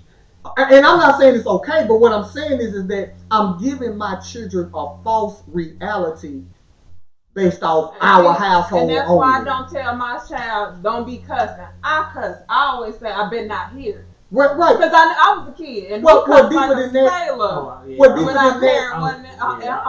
What deeper than that? At a young age. Right. I'm just saying that we have to avoid. I think we do a disservice when we try to teach them to be or to receive something that they might not receive. Right. If I'm telling my daughter, no, he need to treat you this way. He need to treat you this way. No, what I'm gonna do is teach my daughter how to be respectful. What you put out is what you right. That is more realistic than feeding my daughters a false reality that's probably not going to resist. That's why I said I'm not, with the even whole pulling out the door and all that shit, because that's a specific trait. Right, you teaching them training. Right, you try to teach them. And it was really a generational thing. Yeah. Almost. Right. Now, can I again? Can you teach your son and daughter to be respectful for one another? Yeah. How to treat each other? Yeah. You know, those those common sense things that you say. This is what you do in relationships. You give that respect. Now, if you're not getting respect that is universal, then you need to leave. Love, like you said, love will show its ways in so many different ways. But what is true is love is an action. Mm-hmm. See, I can teach that to my son and daughter. Too many people looking at it as a noun and it's a damn right. word. Listen, love is shown. I can't tell you specifically how the next nigga is gonna love you because that would be specific to him. But what I can teach you is that love is not gonna hurt. Mm. Love is not going to. Make love is not going. Right. Love is not going. No, because love might do that because if you go have your values with your partner. But do you not still love it? Right, unnecessary. Right, the unnecessary shit. Right, that's what I'm saying. Yeah. Like that is more teachable and can be taken versus that's how you get the daddy's girl and the mama's boy. Mm-hmm. You see what I'm saying? And I want to avoid that. What's up, B? Here's the deep part of it though. If you want to talk about love, and I think that at least we as black people can start doing this because we're kind of on this wave of promoting black love and this, that, and the other. It starts with self. And what I mean by that is this. I can't begin to love you, communicate, not even love a woman. Mm-hmm. I can't begin to communicate to my wife how to love me because I have my own love language. She has her own love language. We receive love differently. I can't begin to communicate to somebody how to love me if I don't know how to love my damn self. And so you really gotta get in tune with yourself and understand what does love look like to you? How do you receive love? Some people need positive affirmation. Some people need gifts. Some people need to hear these words. You know, they need that. Others may not. You know, they may need to receive it another way. But until you get in tune with you would never know that. Now I will add this if I may. I will say this because I do agree. Like for me, I tell my wife all the time, listen. I mean, shit, even before we got married, whatever. Listen, you ain't never gotta tell me you love me. I'm gonna watch in the actions because that's gonna show me, and that's for me. Now, for the good doctor, it might be words of affirmation. It might be gifts. It might be gifts. It might be just a random whatever the fuck. What I say to with that is that, but then I think with that comes with communication. Right. But it goes back to what you're saying. If I would add, if you don't know what you want, how you expect somebody else to know what you want? Right. Or I would say before your statement of, I would add with that statement, if I may, it also comes with a level of understanding what you really want. Like me, I'm straight up and down. And very seldom do I got great areas. Actually, so when I met the good doctor, but you gotta know you. Right, that's what I'm saying. That's what I'm saying. Before when I met the good doctor, I can turn around and say, listen, after years of doing XYZ or being this type of person and me understanding who I am, I got to a point of knowing what I want. This is what love looks like. Right. This is what it is. Now I can't tell her this is what I need you to do specific because now I'm dealing with somebody who's different from me. Right. What I can again say is, listen, love is a word to me. I get it if you tell me. But I can be upfront and say, listen, it shows in action because I know, and we normally give out how we receive whatever. So I'm gonna show you I love you. I might not tell you I love you all the time because for me, love is action. Now, hold on, but I'm gonna hit you with this one. You said all the time. You said all the time, but you do tell her. Right. Because now this is where the maturity comes in, children. Hey, I ain't always been here. We growing and evolving all the time. Just because I receive love in this lane, if I love you enough and you need to receive it in this lane, that's where the compromise comes in. Okay, fine. I don't see the need for flowers all the goddamn time. But if that's what makes you feel like it, let me get you some every now and again to show you, because that's how you receive it. Right. Because I'm a damn well want you to give it to me how I receive it. Right. So that I know how to understand. Right. Yeah, what you going to say to me? Similar to what he was about to say. No, I'm just saying, I mean, I think, even again with the men thing and we, this is our relationship segment we have right now. I just, again, I think, especially in you having relationships, man, it's about communication. I think we can agree when it comes to that men loving men situation. I'm comfortable enough to tell my mentor, hey, I love you getting off the phone because it's a genuine love. This is a brother. The same way when me and my brother text, I love you. You know what I'm saying? Or when we shout at each other for birthdays, I'm going to make sure to tell my brother and tagging him, I love you. Because as this article says, man, we have to start practicing love. It ain't always in words. It's just in the same way we're taught to care about everybody else. The same way we're taught, and it is just being reconditioned. It is, and that don't mean that makes you soft. That means that, guess what? It's okay to, this my nigga. If anything, I think it shows the strength that you have to be able to say it. Yeah, like, hey, man, I mean, because I'm secure and strong enough myself. Just, hey, I love you. And I think, like I said, even when we deal with relationships, I have to say, I love you. Then now I have to punch you in your fucking face. Hold up, my nigga. Like, what love you? Wait a minute, hold up. We ain't got that type of Hold on, which love? We love it over here. First of all, I got a question that shit, nigga.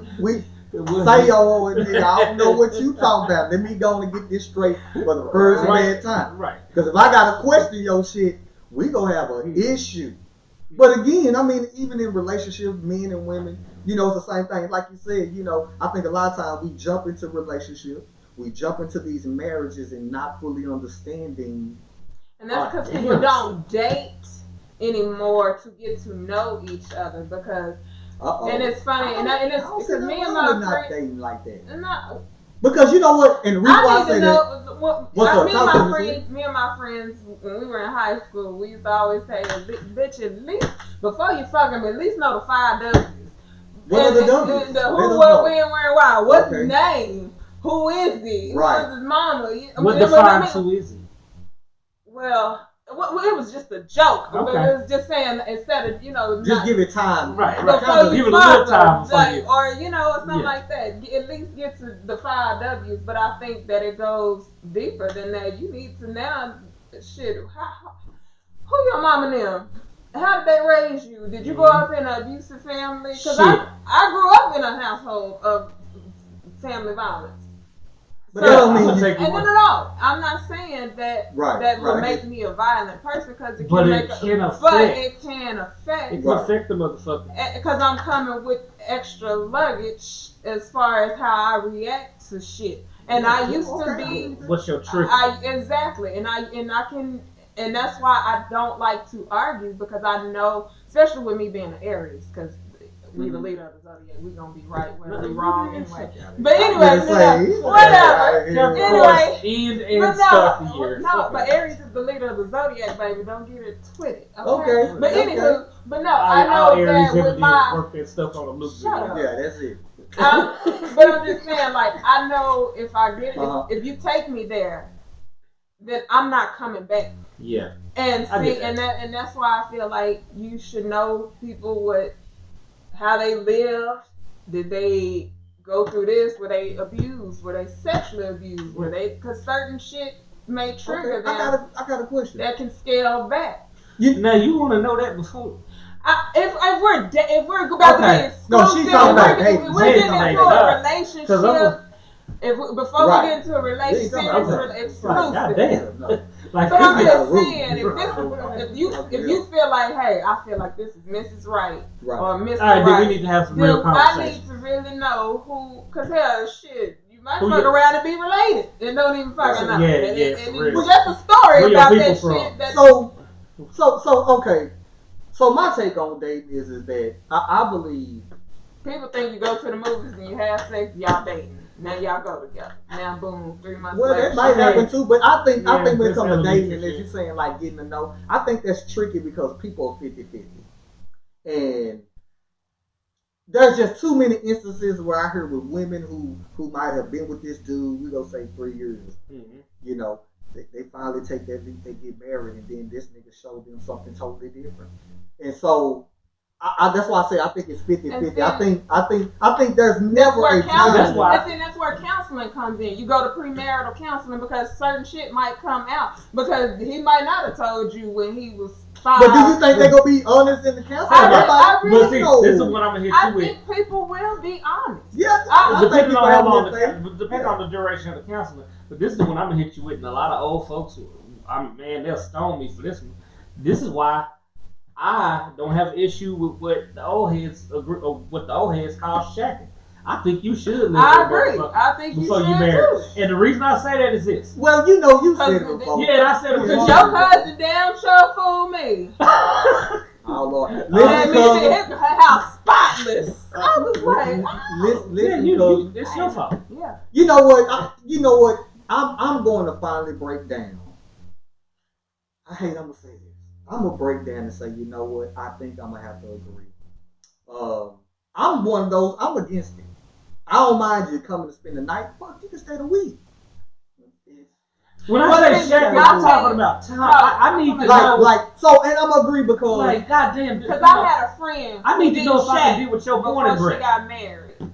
She didn't shack. I mean, spent the night, a couple of nights, here and there, but they didn't live together. And got married. I called her. Well, we ain't even friends anymore. But I called her maybe a month or two after marriage, after the wedding, and I was like, how's it going? And she was just, it's going. But you know what? The fuck But that in defense, mean? but here's my And they thing though. divorced. But watch this. But see, again, that's why I said I think it's 50-50 because at the end of the day, I seen somebody, a couple who've been married over 50 years, a musician, it was in the news. And the question was asked, how did y'all stay married so long? She says, because we want to stay married. Mhm. Ooh. That's why. We want to stay married. Now, I mean, with that's- that being that's said, a loaded answer. no, not really. Because essentially what she's saying is, at the end of the day, we know as married couples, you're going to have your valleys. You're going to have your ups, you're going to have your downs. That's the whole purpose But at the end of the day, it's still going to take you and yours. And see, to want to do it. that's where counseling So, come in. right, so Some that's people what I'm don't saying. think Now, in talk between about that it. What if 50, they're let's only be child? real. What if they're only Yeah, child? but I'm just saying, let's be real. In that 50, common sense, like, nigga, everything ain't been peaches and cream. Hell But no. y'all Everybody got a still- whole they family. ain't gonna be. Right. And that's one thing that a lot of people don't. But some people aren't taught that. Like I said, what if they're an only child? They never had to share. Ain't got nobody But in that's their where, I that's give where we you- go back to that original conversation. I where we give you talking more than about that. Parents teaching their children how to So love. that they have a I'll give you selfish that. mentality. Listen, shit, to have a selfish mentality, you ain't got to be the only child. Some people can just have been just selfish to be selfish. It's me, which would go back to that answer she gave. As generic as it sounds, it is still going to be the truth. We want to be married. Right. At the end of the day, shacking or not shacking, however long you date, court or whatever it is, ultimately, it is going to take two people. That As I wanna say be all the there. time, you going to have a bounce back.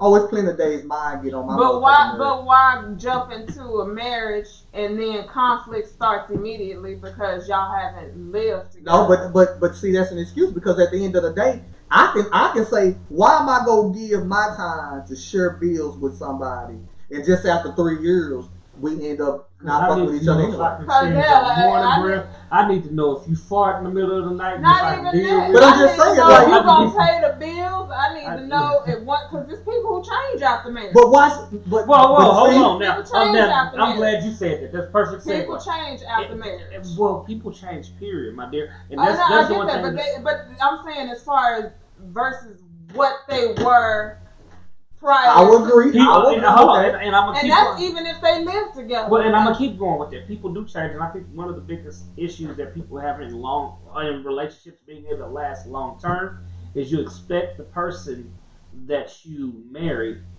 to remain the same, and that's not growth. You're constantly growing. So, And I'm not saying change I know what you meant, but I just want to throw that out there for our listeners that one thing that I've grown to see a beautiful thing about being in a marriage or being in being in a long-term relationship is that you have the opportunity to continue to fall in love Marriage is a over business. and over and over again. You know why? Because the motherfucker that my wife married 10 years ago, I'm not that dude no more. I've grown. I've had things that I've experienced in life that have formed different opinions in my mind. Mhm. I've, experienced things, be it personally, professionally, whatever, that have brought me to who I am now. Guess what? She's not the same person either. She's had other experiences, be it personally, professionally, where she's grown, evolved, seen things, and we get to fall in love all over again. But it goes back to what you were saying. You have to want to be there to begin. That's what I'm saying. That's why I said that's why again I wanted to walk and say it's 50-50 because where I do understand, yes, it gives you that opportunity, but that's not a guarantee because then you turn around just saying, well, people change when they get married. But the question is, I'm gonna be staying there if I don't feel like no, but you were just saying in general that yeah. you should you living with them because you're trying to find out, like you said, if you can stand them, if you like the shit that you don't see when they at home. And again, it will still come back to you go always get 50-50 with that. If I date you a year to 3 years, that don't mean that I'm still gonna see the you. If I marry you after that 3 years and we good 2 years, and because in that third year a change could happen. Yeah. Something change because we are always changing in some way or another, and it still go boil back down to 50. But 50 if you with live with them, you can't expect anything different once you get married as far as how they were. Like some people have that trigger in their mind to where they think because I mean, when you like, talk about that what change, if she cooks the whole relationship? And I mean, every time you come to her house or whatever, y'all move together or whatever, and then y'all get married. Well, y'all don't move in together. Y'all wait till after marriage, and then the bitch don't cook, she don't clean. but watch this. You like, bitch, but you kept your whole But house hold on, clean. but watch You this though. cook it every time Yeah, I was yeah. over there. But where does that come? So again, that would go with what I'm saying. Did it really matter because they didn't live together? No, she put on what she wanted you to see to get you where she wanted you to go. Which is why I believe in shacking because I Yeah. think that it. Because if he I ain't saying shacking forever. Yeah. I'm No, saying but what I'm saying if is you that- cohabitate with a motherfucker, some real shit gonna come out. Right, but what I'm saying is in your scenario, she was doing this in her home and you coming over and she doing all this. But see, I would say then and there that had absolutely nothing to do with living together. Or what because if she didn't cook and then y'all get married and now you expect her to cook? No, because then that's having a conversation before you even get to that point. Yeah. That's having. Look, So that's what I'm saying. books, Like, take a class. No, now she can't cook. She just. but that's what wants I'm to. saying. I mean, In the relationship. in that case, you know, over time, people, because if I'm trying to get at you, men do it all the time. The fuck. Let's keep 100. The number one reason why men don't just come out and tell women, one, well, listen, I don't really want no relationship. You just attractive. I just don't want to fuck. The reason why we lie is because we know we They're tell trying you to that. gain something. So in saying that, even with I equate that to a behavior of showing you and giving you what you want. If I'm trying to get you, whether it be marriage is my goal because I really want to marry you. Of course, I'm gonna put my best foot forward, and then once I got your ass, it's kind of like fishing. yeah. And then, but after I got you, guess what? I show you something totally different. But then you'll turn around and say, "Well, wait, we lived together, we did all this." But if in my mind I knew what my real goal was, it wasn't really about you. It was about me. I feel That's like where them folks get to changing. if you live with them, you can't expect anything different than what they've been given. So that was your choice to marry them. Yeah. And that's where people I agree get with that. I agree with that. Like if we came, So if you we know I if don't we cook. came in this bitch on this, then come on now. Yeah. Right now, I agree with Now, that. if some shit changes And over you- time, and it's like, all right, hey, like, what happened? That's where the communication, Right, now, right. and all You that gotta stuff. have it because I agree with you. Listen, if you've been totally honest with me up front and who the fuck you are, I'm one of those. Listen, Okay. I tell every chick straight up the same shit. Listen, this is who I am. This is what it is. I'm gonna show you.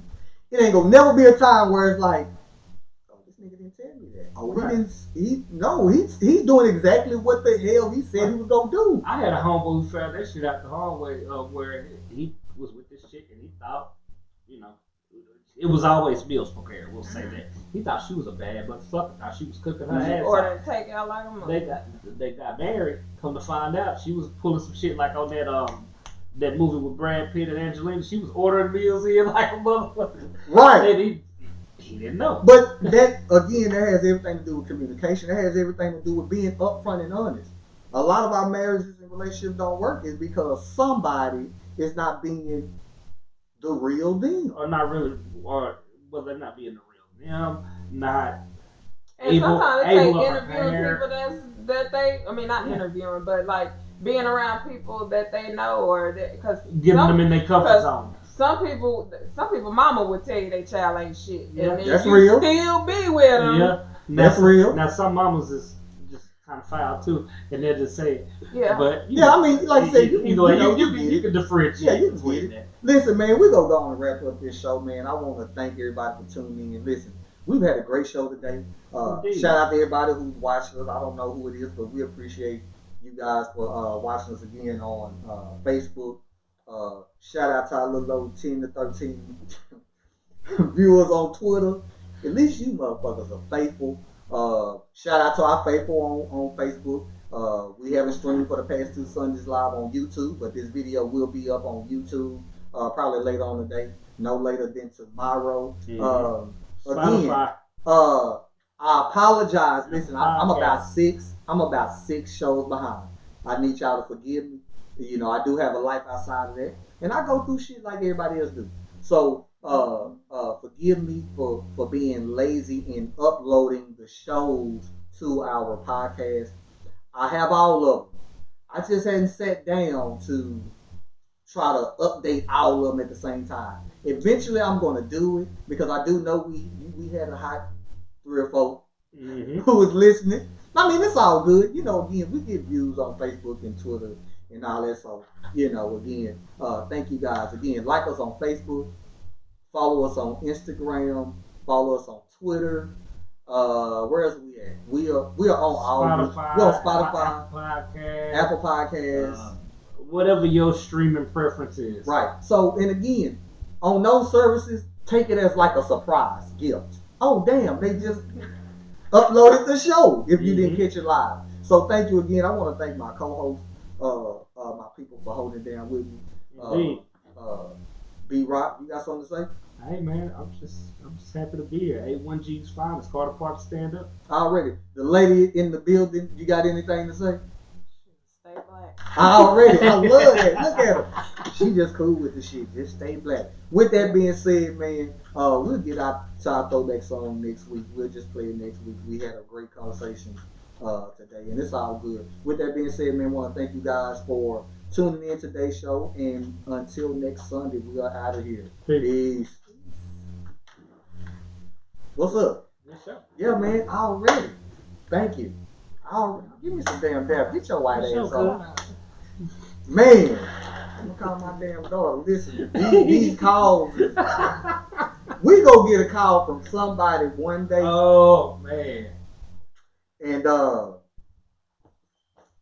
it's probably it's gonna probably be maybe something heated. I got a feeling some old odd ass, awkward ass question. God damn it, you didn't take out the trash. Some shit like that. You know who the fuck it's gonna end up being? It's gonna be me. It's gonna be Amaya's mama. You think so? My oldest daughter's mom, my ex-wife. That's what's gonna happen. I gotta learn how to keep y'all shit on silent. Silent. Just like that? Don't even answer. Yo ass. That's all right. We gonna set that up. Say what up? She gonna get a phone call. Oh yeah, you gonna get a call. It's just gonna happen. It's just gonna happen. Good old Murphy gonna get you. Talking about your cousin? Murphy's Law. Nah, my cousin neighbor, that nigga is crazy. That is Listen, man, tell him if he want to come on the show, he's more than welcome to hang. That crazy. But I really he ain't talking to me right now because I talk shit about Deontay Wilder. So he ain't talking to me right now. He gonna have to get that over nigga big that. bad at me. You know he ain't responded since he sent me that text message talking about I'm on a conference call. Like he had a goddamn conference call. You know you're gonna have to apologize. I apologize for that shit. Nah, man, you didn't hear anything, bro? Nah, man, I'm good. I'm just gonna take everything down and shit, put that shit back up. I done got a little bit better now.